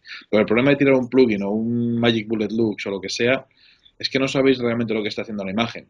Y yo creo que un componente de entender cómo se modifica la imagen es importante. Sí, aparte del proceso. Antes de seguir con las preguntas, tú operas principalmente con Mística. ¿Vale? Sí. Entonces, la máquina, explícanos un poco el por qué escoges Mística como herramienta de postproducción. Pues mira, para mí, cuando yo fui a comprar el equipo de color, como he dicho antes, o sea, para mí fue una cosa muy grande porque tuve que poner literalmente una hipoteca sobre la casa de mi madre, era un equipo de color muy caro y, y todos son los de alta gama todos son muy caros. Entonces yo analicé todos, yo miré Pablo, yo miré Baselight, yo miré Mística, yo miré Lustre, yo miré eh, Resolve cuando era Resolve grande, yo miré el Nucoda, miré Scratch, miré todo, ¿vale? Y una de las cosas que más me gustó, y lo que más me gustó de Mística, puede ser también por mi background, pero me gustó que para mí Mística lo sentí como el que era más versátil de todos. O sea, es que al fin y al cabo, yo muchas veces no me refiero tanto a la parte de talonaje como a la parte de hacer el color, sino me refiero a la parte de finishing. Porque realmente estamos terminando la película. ¿Sabes? Y somos la última línea de defensa. Después de nosotros la película va al mundo y es lo que tenga que ser. Entonces hay veces que no, tus herramientas tienen que ir más allá del color, hay veces que tienes que hacer una compo rápida o que tienes que combinar imágenes o que hacer una cosa avanzada o que cambiar la edición o tantas y tantas cosas que pueden pasar que una herramienta como Mística me da todas las herramientas. Mística tienes color, tienes compo, tienes edición potentísima, las herramientas de conformado son brutales, todo funciona en tiempo real, no tienes que rendear hasta el final, todo lo haces y das a play y hace play. Y otras soluciones yo no las veía tan versátiles. Baselike es muy buen corrector de color también, pero no tiene toda la parte avanzada de conformado, de manipulación de timeline, etcétera, etcétera. Hay mucha gente a la que le gusta el Nucoda también. Pablo ahora mismo está en muy mala posición porque vendieron la compañía y no dan ni soporte, e incluso la gente que tiene Pablo están tirándose de los pelos. Eh, ¿Sabes? Yo me he llevado Resolve al set algunas veces, ¿sabes? Que no me quería llevar el Mística, aunque ahora el Mística realmente lo puedes poner autocontenido en un ordenador maravilloso, pero quería una cosa rápida y además para poder tirar de otras cosas de Adobe o de hacer pruebas o lo que sea, me metí el Trashcan, me metía el Resolve en un Mac Pro y con dos monitores ya tenía para hacer pequeños ajustes, con lo cual depende muy mucho de qué es lo Yo que... reconozco que siempre lo había visto un poco raro, pues el entorno pues me parecía un poco extraño. La última película que he hecho, el color se ha hecho en mística y la verdad es que, aparte de que el color estoy muy contento de cómo ha quedado, el proceso ha sido como muy fluido, muy rápido y al La cantidad acabar, de cositas que puedes hacer. sí. No, no, y al acabar el proyecto les comenté a los compañeros, bueno, los chicos que operaban mística y tal, y hablando con la postproductora, finalmente me hicieron un training de cómo funciona el Mística y ahora, hombre, no me podría poner tan en una película, pero poder abrirme un archivo y empezar a hacer cosas, pues para hacerme previos y hacer pruebas, pues sí, sí, la verdad es que he conseguido moverme un poco y estoy muy contento de poder tirar con un poco de mística de vez en cuando. Yo creo que tiene muchas opciones. Deberías de echar un ojo a Mamba. Ujú. Que Mamba es otro software que ha sacado SGO, que es como si fuera, es como la parte de compo del Mística, ¿vale? No tiene un timeline, Sí, pero sí que le puedes meter un plano y empezar a trastear con él con el mismo corrector de color de Mística. Y en un momento dado, si haces algo que te gusta, lo puedes salvar en un nodo y llevárselo a la gente llevárselo a la gente que donde vayas a hacer el trabajo y lo pueden abrir. claro. Sí, sí. ¿Vale? Y son 200 pavos. Sí, sí, sí. Perfecto. Tomo nota. Más cosas. Siempre he escuchado que Rafael Molina. Siempre he escuchado que los plugins tipo Magic Bullet, Colorista, etcétera, son destructivos en la calidad de imagen. ¿Eso es verdad? Mira, el problema, Mi opinión es que sí, ¿eh? Porque el problema de esos plugins, de ese tipo de cosas, es que yo no sé cómo están codificados por dentro. es que ese es el problema. Porque Claro, yo, yo no sé si estoy metiendo una señal 16 bits, lo que hablábamos antes de la resolución de píxeles. Yo no sé si estoy metiendo una imagen en 16 bits y todas las transformaciones internas me lo están haciendo en 8. Entonces, en cuyo caso sí, te están haciendo mierda. sí, yo la experiencia que tengo de alguna vez que habían pedido hacer algo. Esto me ha pasado muchas veces con realizadores que han hecho el offline en casa y se han tirado un Magic Bullet encima de la imagen y quieren eso en el final, ¿no? ¿Qué Sí, haces? Lo primero, pues coges el Magic Bullet, se lo tiras y bueno, a ver dónde empezamos desde aquí. Y cuando llegas a través de un corrector de color a lo mismo, la imagen está mucho más entera. sí, Para llegar a la misma corrección, ¿eh? ¿Qué quieres? La sí. sombra es azul para hacer un tirano en chungo, no sé qué. Bueno, lo intentamos a ver qué sale. Pero cuando vas con un DaVinci o con un Mística o Nucoda o lo que sea, te das cuenta que para llegar a lo mismo, la imagen llega a lo mismo, pero más entera.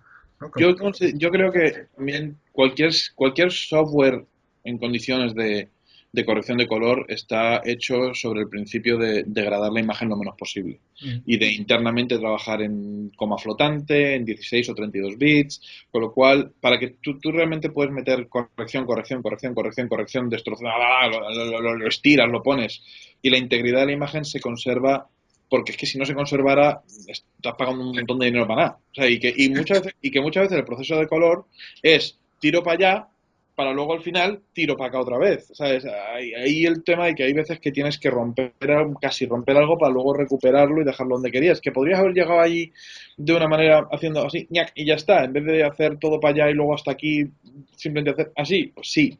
pero el proceso creativo a veces te hace ir para un lado o para otro. Entonces, estos softwares están preparados para eso.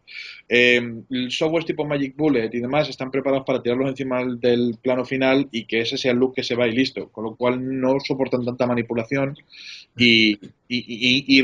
honestamente, internamente no sé cómo funcionan. No sé si realmente Destrozan o no. tiene 16 bits y la mantienen o no. Entonces es complicado. Ese tipo de cosas es mejor siempre chequearlas, comprobarlas y aseguraros que la imagen se rompa lo menos posible. Más cosas. Jorge Brizuela nos pregunta qué hay diferencia entre un nodo y una capa. Depende del software. Es- Depende del software. Hay softwares en el que yo, por ejemplo, en Mística puedo ir añadiendo capas de color o puedo añadir nodos de color. Depende cómo te organices tu trabajo. A veces hay gente a la que gusta tener varios nodos, hay gente a la que gusta de capas. Photoshop funciona con capas, Resolve funciona con nodos, Mística tiene los dos. Es correcto, exacto. Más cosas. Consejos a la hora de rodar en blanco y negro para postproducción. Yo cuando he hecho cosas en blanco y negro rodo en color. Y luego cuando llegas a postpo le das una salida en blanco y negro que te permite mover los colores por separado. Con lo cual el cielo, por ejemplo, haces aíslas el azul y puedes hacer que el cielo sea más claro o más oscuro. La verdad es que Yo creo que cuando tú rodas en color, evidentemente el color te añade una dimensión más en la cual tú puedes seleccionar cosas por luminancia, pero también la crominancia es algo que te añade, como tú muy bien dices, el hacer mayores selecciones. Yo tengo que decir que la única, no la única, pero la última, bueno, no es la única porque creo que he hecho otro par, pero una de las últimas cosas que yo he hecho, que he talonado para que al final fuera en blanco y negro, fue un tráiler ficticio que hicimos para un libro que sacó JJ Abrams, que se llamaba S, ujú, bueno, sí. Y que el tráiler y todo eso está en blanco y negro. Luego te mando el link para que lo veas si no lo has visto ya. Y ese se rodó con la red blanco y negro. la monocrop. La, Sí, sí. la red que tiene que solo graba en blanco y negro, ese en concreto se rodó con esa. Sí, Pero este tráiler era mucho de contrastes, ¿sabes lo que digo? De contrastes, de luz, de tal. No era tanto de selección, de manipulación agresiva. no, no, y de hecho si puedes rodar con una monochrome, Arri también tiene una cámara monochrome. La gracia es que no tiene debayering, todos los píxeles del sensor son verdes, con lo Claro. cual todo es información de luz y da unas texturas muy muy bonitas. Pero en Sí, sí. general es muy difícil encontrar estas cámaras. En Los Ángeles seguramente hay un par y pues no hay muchas más, ¿eh? O sea, porque Red me parece que en total habrá fabricado unas 20 o 30 como mucho para todo el mundo. Y Arri por ahí, por ahí. Más Pero no, cosas. estoy de acuerdo contigo. Si puedes rodar en color, rodar a color con buena calidad, o sea, no un Exacto. 422, no tal, no, no, no, con rodar a color en condiciones, Sí, sí. entonces el color te va a ayudar. Si ruedas el color a la ñapa, entonces no te va a ayudar. Damián Canibalito nos pregunta, te pregunta, para mí no, claro, ¿alguna experiencia personal la cual hayas disfrutado mucho? Ha habido dos proyectos.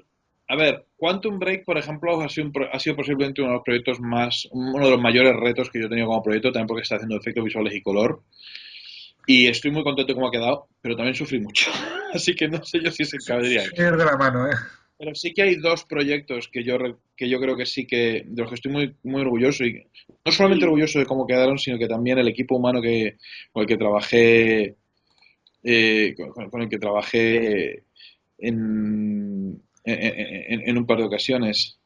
Eh, Uno de ellos es uno que fue una colaboración entre Google y Bad Robot, que se llama Moonshot, que es básicamente sobre el X-Prize Foundation y gente que va alrededor del mundo que quiere llegar a la luna de manera privada.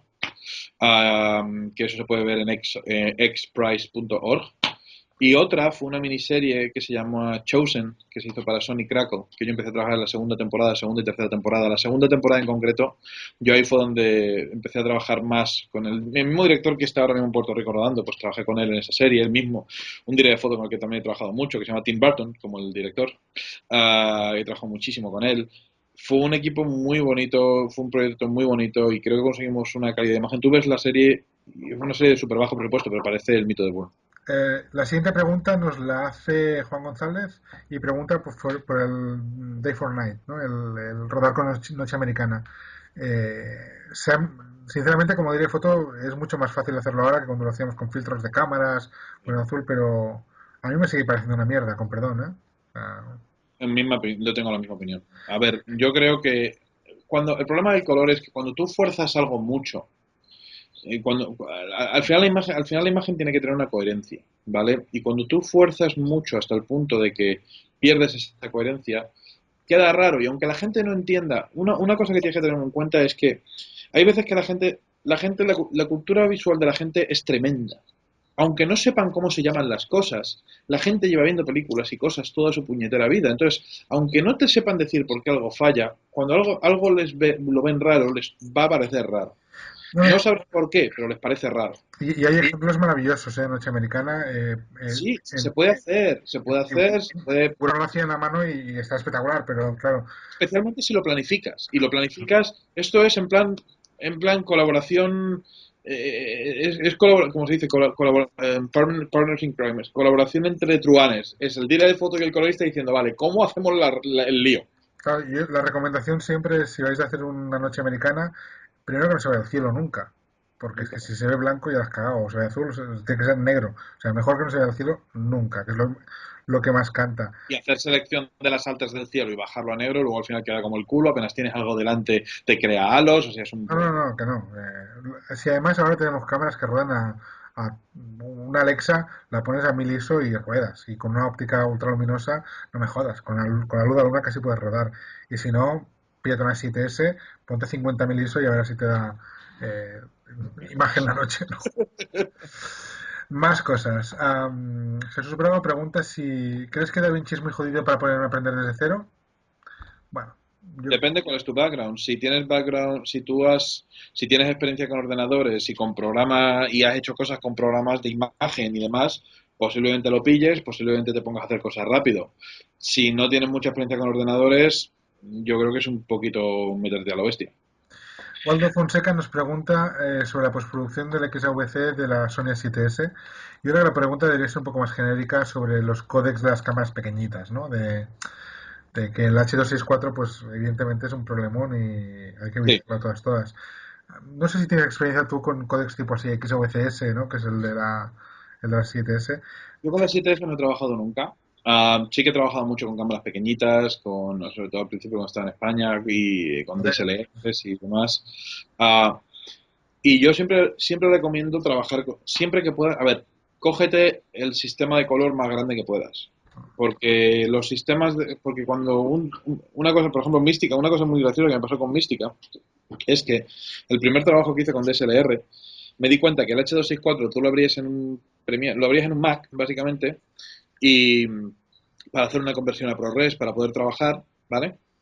Y lo hacías, y luego lo cargaba en Mística, y cuando cargaba el H264, como en Mística trabaja en HDR, como en Mística no clipea ni blancos ni negros ni demás, resulta que la señal era como si estuviera trabajando en full range, pero solamente te enseñaba la señal de vídeo en QuickTime. Con lo cual, había un trocito en las altas y un trocito en las sombras que estabas perdiendo por hacer la transcodificación. Eso es una cosa que no sé si pasa ahora mismo, pero es una cosa que yo me encontré, con lo cual yo siempre os recomendaría que trabajarais con los ficheros nativos de cámara. Sí. Trabajar con transcodificaciones, estáis recomprimiendo algo que ya está de sí comprimido. Entonces, cuanto más cerca de la fuente podéis trabajar, mejor. Y si tenéis que convertir, es mejor convertir a formatos sin pérdida que no. A ver, cuando hablamos de formatos sin pérdida, ya empezamos a hablar de mucho ancho de banda en discos duros, secuencias de imágenes, programas que sean capaces de manejarlos. Sí, pero es así como no se joden las cosas. Si trabajas con otras cosas, pues las cosas se acaban jodiendo y cada vez es peor. Sí, sí. Luego, tener mucho cuidado con las especificaciones de color también, el sampleo de color de la cámara. El que muchas veces estás, o sea, un codec H264 muchas veces 422 o 420. La crominancia sufre mucho. Cuando tenéis cosas muy saturadas se ve pixeladas. Hay veces que te puedes escapar del lío blureando solamente la parte de crominancia, pero hay veces que eso se nota como ñapa. Entonces, conocer lo más importante, cuanto más mala sea la cámara, más pruebas de cámara tenéis que hacer. Claro. Yo hace poco he rodado una película. Hice un direct de foto amigo mutuo, tuyo y mío. Le obligaron a rodar una película con la Blackmagic y, y la forma en la que conseguimos que esa película, si ¿te has visto imágenes de cómo queda esa película? Ujú. Sí, sí. O sea, tú ves esa película y juras por tus hijos que eso es Alexa. Y eso se consigue ¿cómo? Pasándonos 3 días haciendo todas las pruebas de cámaras posibles a esa cámara de altas, de bajas, de personas, de incidencia de luz, de deslumbrar la cámara, de no, de con qué códec, de grabar en 444, en 444 oscura, hasta que conseguimos encontrar en qué fallaba la cámara. Una vez que encuentres en qué falla la cámara, y todas las cámaras fallan en algo y hacen bien algo. No hay ni una puñetera cámara en el mundo que haga todo mal. Algo hace bien. Entonces, en esas pruebas de cámara lo más importante es ver qué es lo que hace la cámara bien y qué es lo que hace la mal. Y diseñar tu flujo de trabajo en torno a lo que hace bien. En el caso de la Blackmagic Pocket, no era la Pocket, la Ursa, en el caso de la Blackmagic, cualquier cosa por encima del 80% de luces se iba fatal, que se veía horroroso, pero el rango medio funcionaba bastante bien. Y cuando levantaba las sombras se comportaba un poco parecido a Alexa. Entonces lo que hicimos fue trabajar en un 444XQ, que es un formato de QuickTime nuevo, que tiene el doble de ancho de banda que 444 y además es 12 o 14 bits, una cosa así. Um, grabando directamente ahí, con lo cual yo podía Estirar. desestirar la imagen y manipularla de una forma muy bestia y pampear el color muchísimo, etcétera, etcétera. Y además siendo una película como era una película en plan medio ciencia ficción, a la Michael Bay y tal, coño, tú ves la película ahora y no parece que está grabada con una USA. Pero eso no es solamente porque el director de foto fuera bueno, sino porque hicimos los deberes. Horas de vuelo, sí, sí, claro. Más cosas. Carlos Alberto Ruiz pregunta, al postproducir y meter degradados o viñeteados, muchas veces me aparece una especie de anillos como anillos de Gauss. ¡Andy! No he Es sabido cómo la corregirlo. gráfica de cuando tendrías que tener más bits y tienes 8 bits. Exacto. Las soluciones a eso, la verdad es que Si necesitaría... lo que lo está haciendo en After Effects o algo así, a lo mejor la solución a eso es poner el timeline de After Effects en 16 bits en vez de 8. Si lo está haciendo en otro programa, pues ya no sé. Pero básicamente eso es un problema de que no tiene los suficientes bits como para representar un suavizado con los suficientes etapas. Exacto. Y la otra solución es enguarrarlo más. Yo cuando Otra opción es meterle ruido, meterle... Sí. sí, cuando metes un poquito de ruido, a la que deja de ser recta esa línea, entra un poquito mejor. Yo cuando he tenido bandings, ahora ya no tanto, pero eh, Hay hay una cosa, un nodo que tiene Mística, que no sé si tú lo conoces, pero si algún día tienes un banding feo, vete a donde tengan un Mística, que tiene un nodo que además es antiguísimo, creo que no está ni acelerado por GPU, es del Mística 1.0 está ahí, que es un dithereado de bandas. O sea, targetea las bandas y las difumina entre otras con píxeles, o sea, rompiendo. Entonces, cuando tienes un banding muy bestia, utilizando esto, básicamente hace que funda un poquito las bandas sí. con trama y te puede salvar un banding feo. Y si es cielos o así, a veces desenfocar un poco la imagen va bien. Pero bueno, eso, También. claro, Siempre y cuando estés en la profundidad de bits adecuada. exacto. Gabo Chiriboga pregunta, ¿libros o artistas indispensables para entender la teoría del color en el cine? Ujú. Buena pregunta. A mí hay un libro que me gusta mucho, pero no tiene nada que ver con color, con tonalaje, sino con color, que es el de If it's purple, somebody's going to die, o una cosa así. Ya. Si Ujú. es púrpura, alguien va a morir, que habla de teoría de este color, o sea, habla película por película y dice, películas de rojos, pues ¿por qué en El Mago de Oz los zapatos de Dorothy son rojos, ¿no? O ¿por qué en tal película, o también en el rojo, ¿no? Pues en la lista de Schindler, ¿por qué la niña que sale con la chaqueta roja es roja, ¿no? Y habla más de filosofía de por qué los colores te afectan emocionalmente, pero es muy contextual para películas concretas. Para mí es uno de los libros así como para leer, pero de corrección de color la verdad es que no hay mucha cosa. No Así. hay mucha cosa. Yo, en su momento, cuando yo estaba empezando, encontré un par de libros de corrección de color en Amazon y demás, se pueden encontrar algunos. No hay muchos, pero sobre todo lo que te van a enseñar es a cómo funciona la corrección de color. O sea, es una cosa que todos los coloristas quieren aprender al principio cuando están empezando, es cómo se talona. O sea, es cómo se hace y cómo queda chulo. Y por desgracia la única forma de aprender eso es a base de hacerlo mucho y de probar muchas opciones y verte en muchas situaciones. ¿No? Y luego tener mucha cultura audiovisual también. O sea, Sí, pero yo, por ejemplo, no me he leído un libro de teoría de color en mi vida. no creo que sea necesario, ¿eh? Pero has visto miles de películas. Yo, el de If It's Purple, Somebody's Gonna Die, es un libro que me quiero leer por interés personal. Pero yo siempre he sido muy coleccionista. O sea, desde que yo empecé con el tema de animación, tengo una librería de Blu-rays que cuando me la traje de España me costó 6.000 pavos traérmela por el peso. O sea, y me los podría haber comprado a lo mejor otros de nuevo, entre DVD, Blu-ray y cosas, pero es que eran míos, son mi colección. Entonces, creo que el tener una pasión por ver la imagen, y no solamente por ver la imagen, sino por disociarla, o sea, entender por qué unas cosas están hechas así, o qué intenciones hay, o por qué lo hicieron de esta forma, el verte los behind the scenes y todo eso te ayuda a tener te ayuda con esa cultura audiovisual. Uh, Cualquier libro que os compréis de corrección de color en Amazon o que parezca así medianamente serio, va a ayudaros a entender cómo funciona la corrección de color a nivel interno, o sea, y a familiarizaros con términos como ganancias, medios, gamas, gamut, vectores fijos, vectores libres, selecciones de croma, o sea, todo ese tipo de cosas os va a enseñar a familiarizaros. Y luego es empezar a probar. Y trabajad, probad, haced cortos, haced cosas gratis, haced cosas pagando, cobrando una mierda, haced cosas para amigos, haced cosas para enemigos, haced cosas con gente simplemente porque están utilizando una cámara que no habéis usado en vuestra vida. Sí, sí. Todo eso os ayuda. La respuesta es una de las cosas que decimos siempre en el blog. Rodar, rodar y rodar. No hay otra. O sea, por mucho. Ah, y rodar. Exacto. Más cosas. Jorge Venezuela también nos pregunta si usas monitor de forma de onda y histograma durante los procesos de postproducción. Veo Siempre. justo detrás tuyo hay un Aquí está. sí, Ahí. hay, hay un monitor de forma de onda y precisamente un vectorscopio. Son Siempre. herramientas muy útiles, sí. Sí, sí, la verdad es que Es que cuando yo abro en Mística, lo primero que hago es, pues no se abren por defecto, yo lo primero que hago es abrirlas. Y yo también he tenido setups en los que directamente tenía la señal yendo a través de un Tektronix, donde me estaba enseñando la forma de onda y tal. No, pero igualmente no los utilizo tanto para decir, ah, vale, las caras tienen que estar en el 50 y no sé qué, esto aquí. No los utilizo así, yo realmente los utilizo para entender, para ver cómo lo que estoy haciendo está afectando la imagen, porque de alguna forma quiero ver si estoy estirando los negros, realmente ver cómo estoy estirando, si estoy clapeando. Hay que aprender también a leer el forma de onda del vectoscopio, pero ver yo, un poco, manejarse. Es como una segunda capa de metadata de cómo entender tu imagen, aparte de lo que estás percibiendo. a mí yo los uso muchísimo en rodaje, sobre todo el vectorscopio no tanto, pero el forma de onda lo uso mucho para ver de un golpe visual dónde estoy.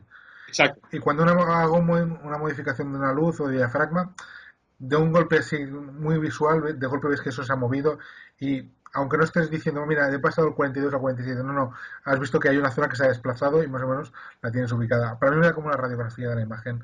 Exactamente, es una radiografía de la imagen. El histograma no puedo con él. No, yo Lo tampoco. odio con mi alma. No creo que es la peor herramienta que para medir. Horroropotoso. Y El forma de onda y el vectorscopio, encantado. sí, sí, forma de onda además es perfecto. Hay una pregunta que es muy simple. Desde Paraguay, Marito Goya nos pregunta, para ir al cine, ¿a qué formato hay que ir? Para ir al cine depende del país, depende Si es un En, cine profesional, solo hay una respuesta, en DCP. general, vas a ir a un DCP. Y la ventaja inmensa de un DCP es que tienes tres opciones.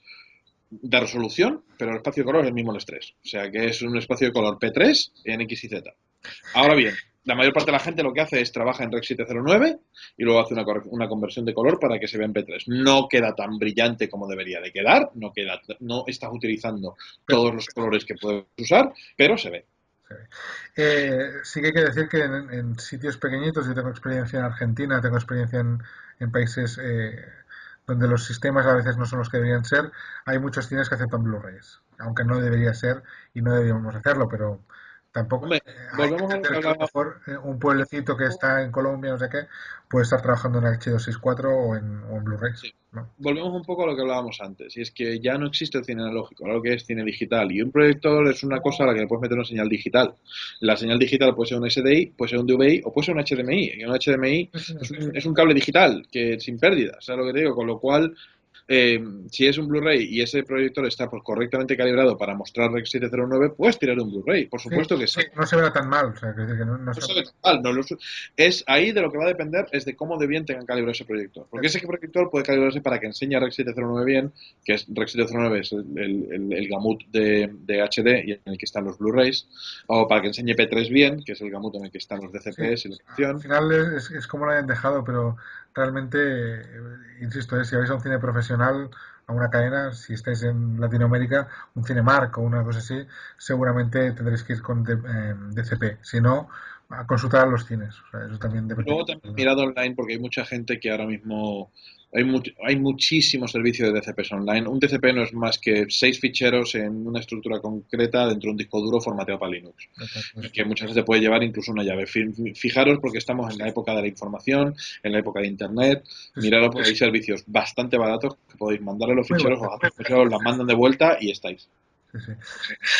Alan Romero nos pregunta si es recomendable usar CineStyle en Canon SLR. Esta es una buena pregunta, ampliar a más cámaras, no solo las Canon. O sea, Esa pregunta es sobre todo para ti. A ver, sí, yo personalmente lo que decía antes, cualquier cosa que no me clampee la señal, cualquier esfuerzo que sea para que no clipee la señal y para que tenga los bits adecuados, sí. encantado. El CineStyle es una manera de hacer que la imagen sea más plana y tengas más información teóricamente. La Sí, respuesta es, luego no lo grabas con un grabador externo, es como que tiene todo y se rasca los huevos.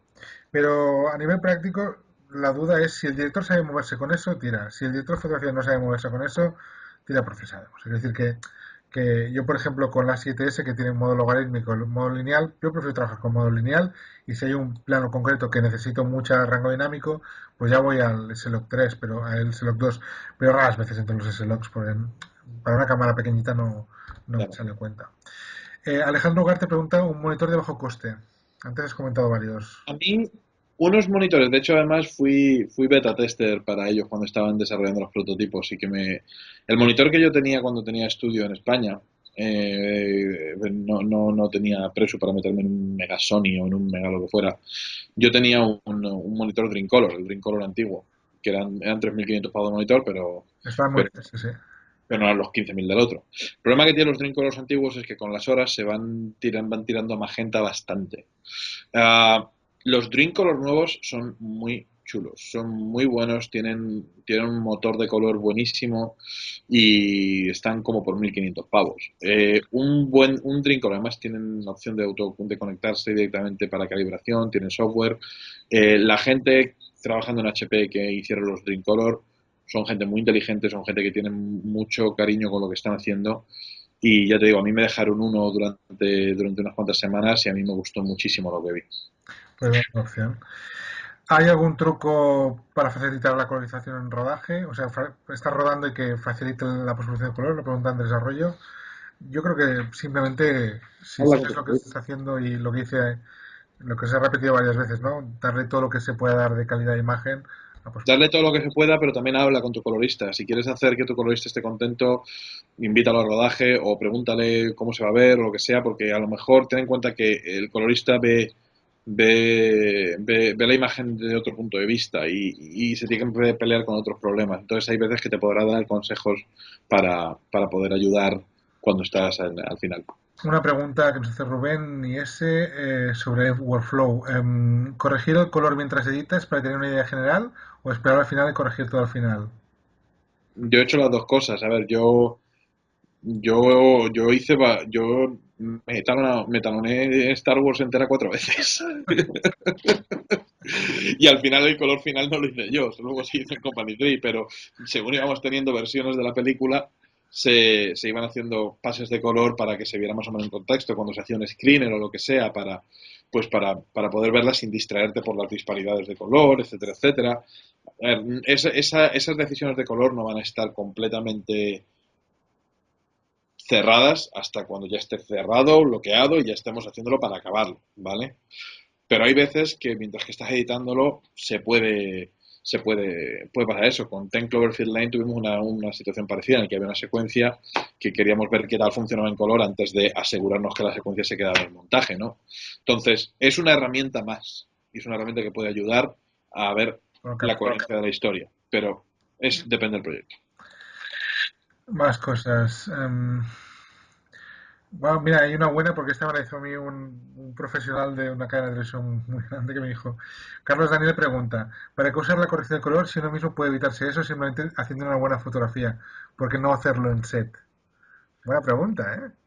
Pues yo eso me encontré hace muchos años, estaba yo en el Broadcast India Sí, con Steve Shaw sí. y fui testigo de una situación muy parecida en la que un indio le preguntaba, pero ¿para qué necesitas etalonar?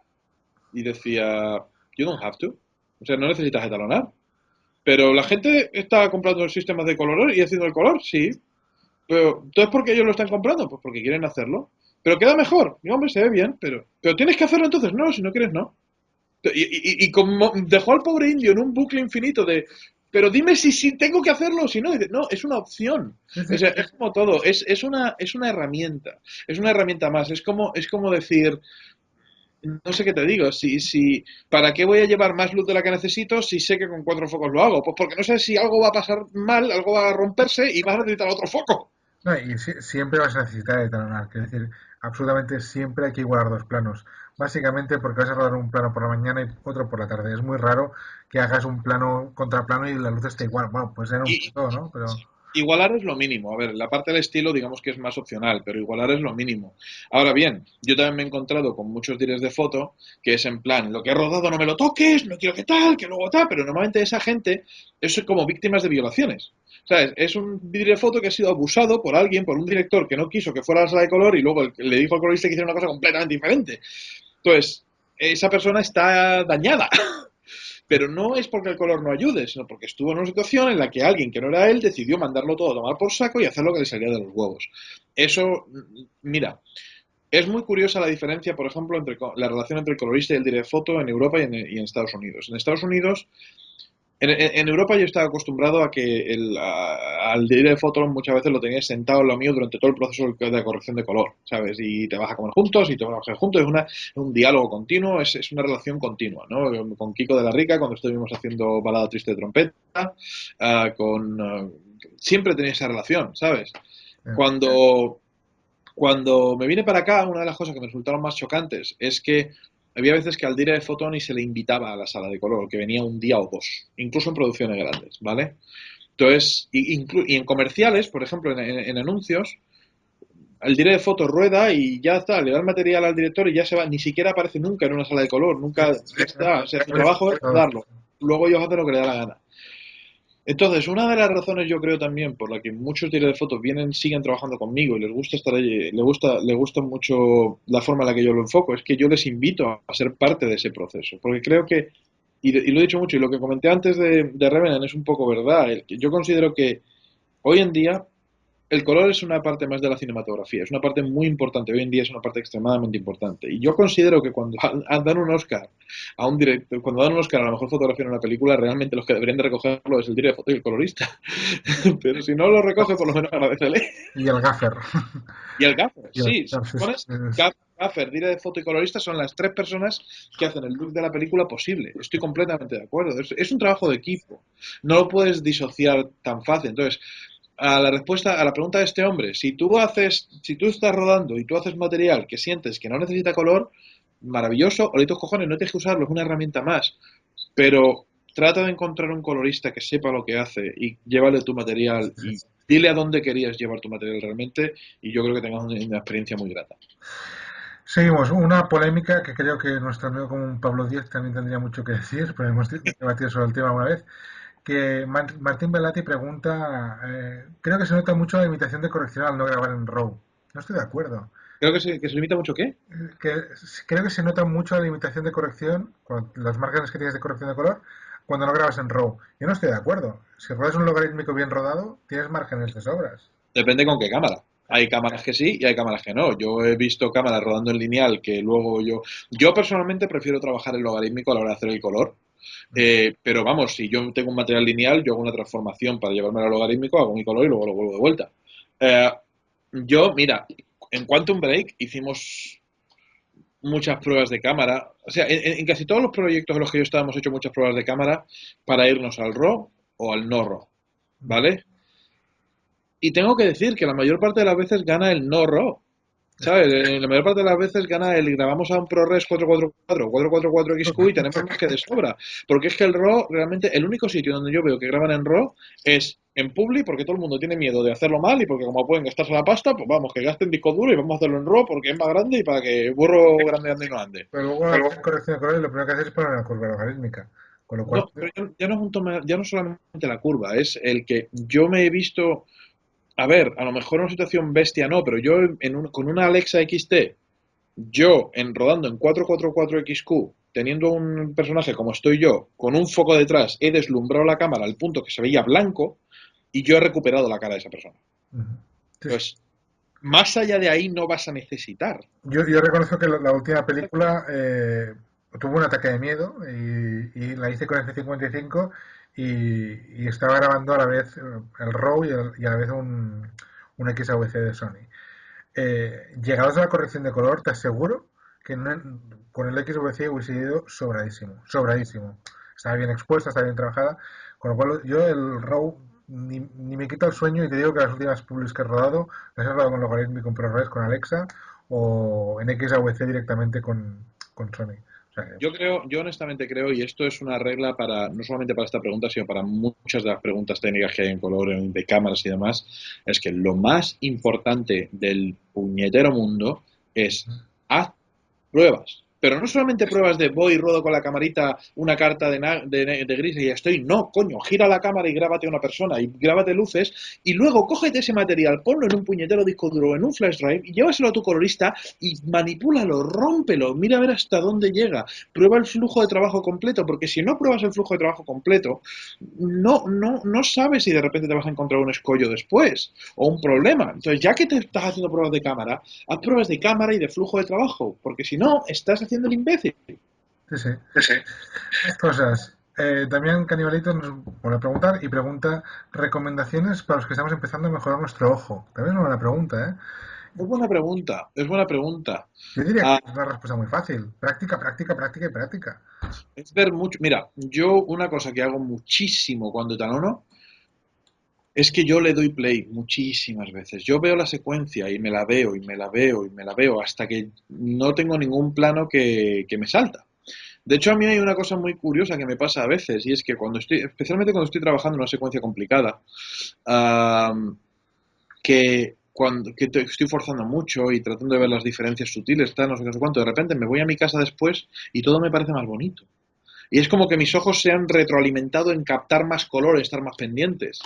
En Balada Triste de Trompeta me pasó una cosa muy curiosa. Hay una secuencia de la peli que es prácticamente blanco y negro, pero tiene un pequeñito de color, pero casi blanco y negro. Y, y me acuerdo que estaba que yo le daba play, y había un par de planos que me saltaban y que cojones, y que no podía dejarlos donde estaban, y que ni. Y en esa época yo fumaba, entonces me fui para afuera, me fumé un cigarro, y cuando volví para adentro, me hice play y todo funcionaba. Y dije, espérate, que se me han descalibrado los ojos. Entonces, claro, yo había salido de estar en la sala oscura, completamente negra, había salido fuera, luz, de repente no lo veo y veo. Entonces, yo me quedé 5 o 6 minutos de reloj con los ojos contra la pared negra del cine, de la sala de cine de Molinares, hasta que veía negro sin chiribitas para luego poder sentarme y volver a ver lo que yo estaba viendo cuando salí. La mayor parte de los mortales no lo van a ver y les va a dar igual, igual que cuando yo entré a fumar el cigarro. Pero es que tú no etalonas para los mortales, tú etalonas para ti. Yo, Totalmente de acuerdo. Es como la fotografía, ese momento que ves un fondo y dices, tengo que recortar esa sombrita. Solo la vas a ver tú. Pero si no, te va a perseguir toda la peli. cada vez que lo veas por la tele, ese spot o videoclip o peli, te vas a cagar la puñetera madre de la puta sombra que- Y es que tiene que ser así, porque al final, como hemos dicho antes, esto luego se va a ver de vete a saber qué forma, en qué medios y de qué coño de sentido. Con lo cual, si te aguante suficiente como para que para tu ojo te aguante, a la gente le va a aguantar bien. Así que en respuesta a la pregunta es tratar de ver muchas cosas y tratar de entender muchas cosas. Te puedo, échale un ojo, no sé si estará, supongo que estará por ahí en España, pero una cosa que estaría chula, por ejemplo, es que se echara un ojo a series buenas americanas, ¿vale? sí. Series como, por ejemplo, Roma, que era el Juego de Tronos anterior, y otras cosas. Hay unas burradas de atalonaje, hay unas salvajadas de plano que no tienen nada que ver uno con otro y de cosas que se han ido completamente de madre, pues que se empiece a ver series de buen perfil y empiece a intentar buscarle los problemas Mm. y empezar a verlos. Y de repente empezar a verlos y ya todo el resto de su vida estará arruinado. Dándole los ricos. Pero así entrenas el ojo. Preguntan por efectos analógicos versus postproducción. Concretamente, ayer dijimos que habías estado en Star Trek.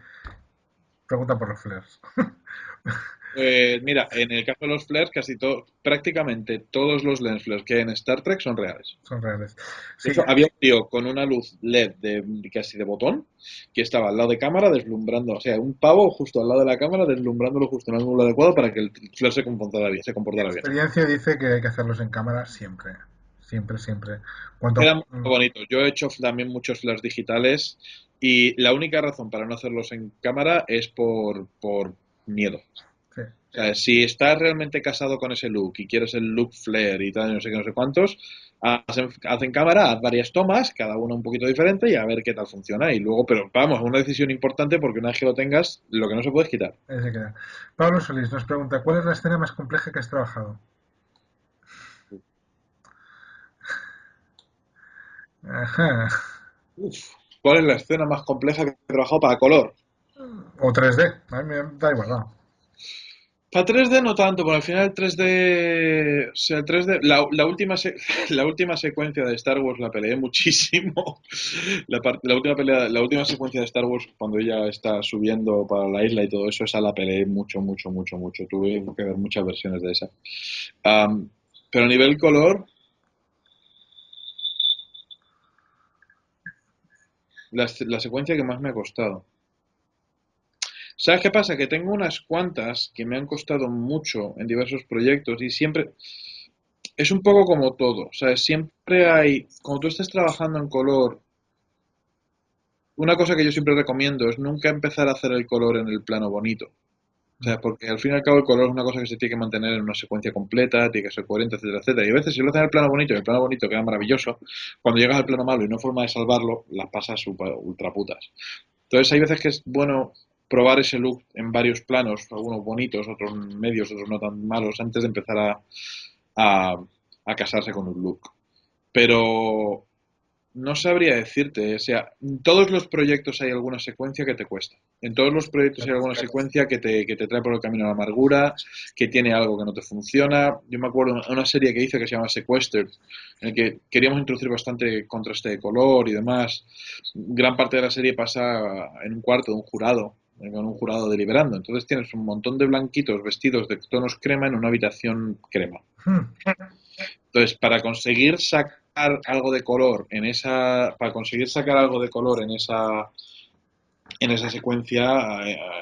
secuencia será muy complicado. Yo las peores experiencias que he tenido a nivel color no han sido tanto por el material, que ha habido alguna jodida y alguna que... Hay una escena en la tercera temporada de Chosen que me viene a la cabeza que también la sufrí. La gente le gusta, pero para mí no está como me habría gustado dejarla. Pero las peores experiencias que yo he tenido han sido por problemas de comunicación. O sea, hace no mucho hice un show que, que el dire de foto, por ejemplo, nos llevó para un camino completamente erróneo. ¿Sabes? Y además me tocó mucho la nariz porque fue una de las primeras series que yo dejaba que en vez de hacer el color, yo estaba como supervisor de color y dejé que mi asistente hiciera el color. Y al pobre, porque también yo estaba con varias cosas, entre otras cosas en China hablando de Star Wars. Entonces la dejé un poco aquí a él frente al fuego y le tocó un dire de foto que no sabía lo que quería y que nos enfocó completamente Ah, sí, sí. en la dirección adecuada. Cuando el director vino y se sentó a ver la revisión, intentó llamar al director a la sala varias veces. Digo, oye, no, vente tal. Y el director, no, no, yo confío en mi dire de foto completamente, lo que él diga va a misa. Vale, vale. 6 veces intentó llamar al director. Cuando el director llegó a la sala para hacer la review de color y empezamos a verla, es que dijo, ¿pero esto qué es? Esto lo odio, esto no es nada de lo que habíamos hablado. Y es el típico director, o sea, se juntaron el dire de foto que no tenía pelotas y que lo que hizo no estaba para nada en la línea de lo que quería el director, con el director que se había enamorado de los dailies, que es otra cosa que también pasa mucho. Trabajas tanto con los dailies y haces tanta edición que te Sí, enamoras de cómo se ven los dailies y cuando ves una cosa que es muy diferente te friqueas. sí, sí. Y el cabrón del dire de foto, estando hablando con él y comentándole la movida, o sea, empezamos a hablar y el dire de foto, el director diciendo que es que eso no era lo que habían hablado y que la imagen tenía que ser mucho más brillante, más no sé qué, el dire de foto se da la vuelta, le mira y dice, no, no, no, tienes desde luego toda la razón, no es que debería ser así. Y yo me giro y le miro y digo, pero hijo de la gran puta, si tú no nos has mandado para acá. O sea, que no es que esto nosotros lo hayamos hecho porque nos apetecía hacerlo, o sea, que esto nos lo has dicho tú. Sí, sí, sí, sí. Entonces te ponen en situaciones muy desagradables, porque es que yo al final trabajo para el dire de foto y el director para conseguir la mejor imagen posible para dar la mejor película posible, la mejor historia posible. Con su En criterio. este caso, hay que ir a los productores y decirle, tu director y tu director fotos están peleando y no saben qué coño quieren. Tienes que venir y pegar un zapatazo. A ver, más cosas. Mira, una pregunta muy buena. Raimundo Chacón, ¿se puede salvar una fotografía mala con una buena corrección de color? A veces sí, pero hay veces que no. Sí, sí. Hay veces que sí, hay veces que puedes apañarlo lo suficiente como para que se pueda ver, pero sí es así. Mayor problema es la inconsistencia. Si tú tienes una fotografía súper inconsistente de un plano para otro, eventualmente y no vas a tener suficiente tiempo para poder hacer máscaras para poder llevarte a donde es y se va a notar. Sí, sí. ¿Cuál es la mejor forma de lograr un look film en digital? Yo creo que rodar en un film directamente, pero bueno, creo que lo hemos comentado antes, ¿no? Que para conseguir... Un poco, yo creo que va también por cómo pues no sobreexponer, no perder mucho las altas, tratar de tener todo en rango, no irte a contrastes muy bestias, no sé. Creo que hay muchas, yo creo que es sentarse y analizar. Yo creo que lo mejor que se puede hacer es sentarse y ver películas en film que te guste el look y tratar de pensar por qué te gusta. Exacto, las cosas concretas y copiar. Si el film que pides es otra cosa A lo importante. mejor es la textura de piel, o a lo mejor son las luces altas, o a lo mejor es el grano. Entonces, O cada que cosa sea cálido o lo que sea. Sí. sí. ¿Qué tan importante es el broadcast safe o la legalidad de la imagen en cuanto a televisión? Si no es legal, pues te va a volver de QC y te van a decir que está mal. Siguiente pregunta. Jorge Brizuela pregunta: ¿las decisiones sobre el color y look final de una obra son decisión del director y del director de fotografía? ¿Solo del director? ¿Solo del director de fotografía? ¿O solo del colorista? Las decisiones sobre el look final, una vez más, depende del proyecto. Si estás haciendo una publi, la decisión posiblemente sea de la agencia. En cine, dependiendo de la película, a mí me Hay gusta. productores que les han cambiado, ¿eh? Las correcciones de color. Sí, sí, sí, Yo lo hay he visto. las correcciones de color. A mí personalmente me gusta que sea una decisión mutua entre el director y el director de fotografía. Pero al final de todo, realmente es el director el que te puede. O sea, puede haber más o menor pelea entre el director y el director de fotografía, pero si de repente el director dice es que no lo veo, es que esto tiene que ser más oscuro, al final la secuencia va a ser más oscura. Incluso por ejemplo el productor ejecutivo, ¿eh? Que yo he vivido secuencias que de golpe dicen es muy oscura, el director decide estar bien y al final el productor ejecutivo dice se sube y punto. Sí. Sí, y así es, o sea, es la cadena de mando. O sea, el director de foto es una persona, en teoría es la persona a cargo de la imagen, Sí, pero el director es la persona a cargo de la película.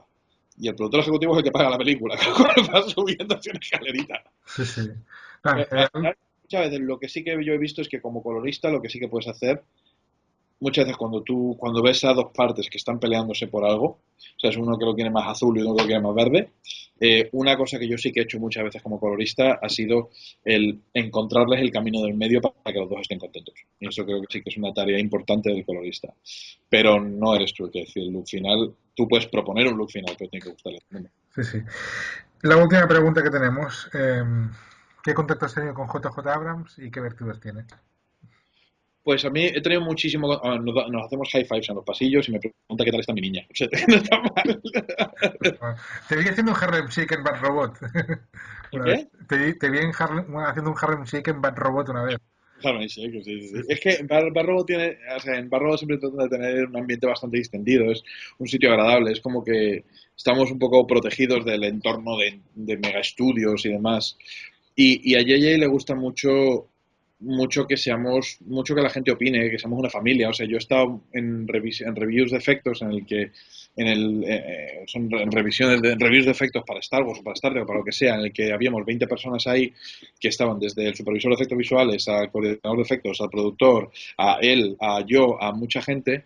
Y cuando veía un plano decía, bueno, sí, no está mal, ¿alguien tiene alguna nota? Y realmente lo pregunta con intención. Y cualquiera de esa sala, el editor o quien sea, si ve algo raro puede decirlo y no pasa nada, ¿sabes? Entonces sí que es una persona que le gusta mucho implicar a su equipo en el proceso. Es una persona que siempre, es muy curioso, siempre que nos hemos pegado una paliza de horas, y nos hemos pegado muchas palizas de horas. Yo, por ejemplo, la última semana en Star Trek yo eché 120 horas. 120 horas en una semana. Normalmente, al final hay deadlines y hay veces que te vas a tener que pegar la paliza y demás, Pero, por ejemplo, él siempre que te pegas la paliza, unos días después, de repente recibes una notita de agradecimiento para ti y a lo mejor una tarjetita de 50 pavos para que compres helado. ¿Sabes?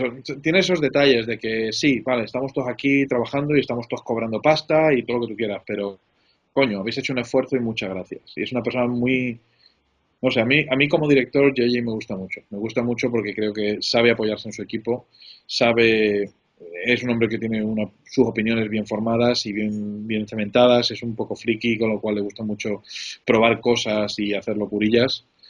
Y le gusta tener un entorno creativo. Y eso está muy bien. Pues con eso hemos acabado. Ya, más la brasa. ¿Y tú tienes alguna pregunta? Yo no, a ver, te pregunto lo que quería preguntarte, vamos.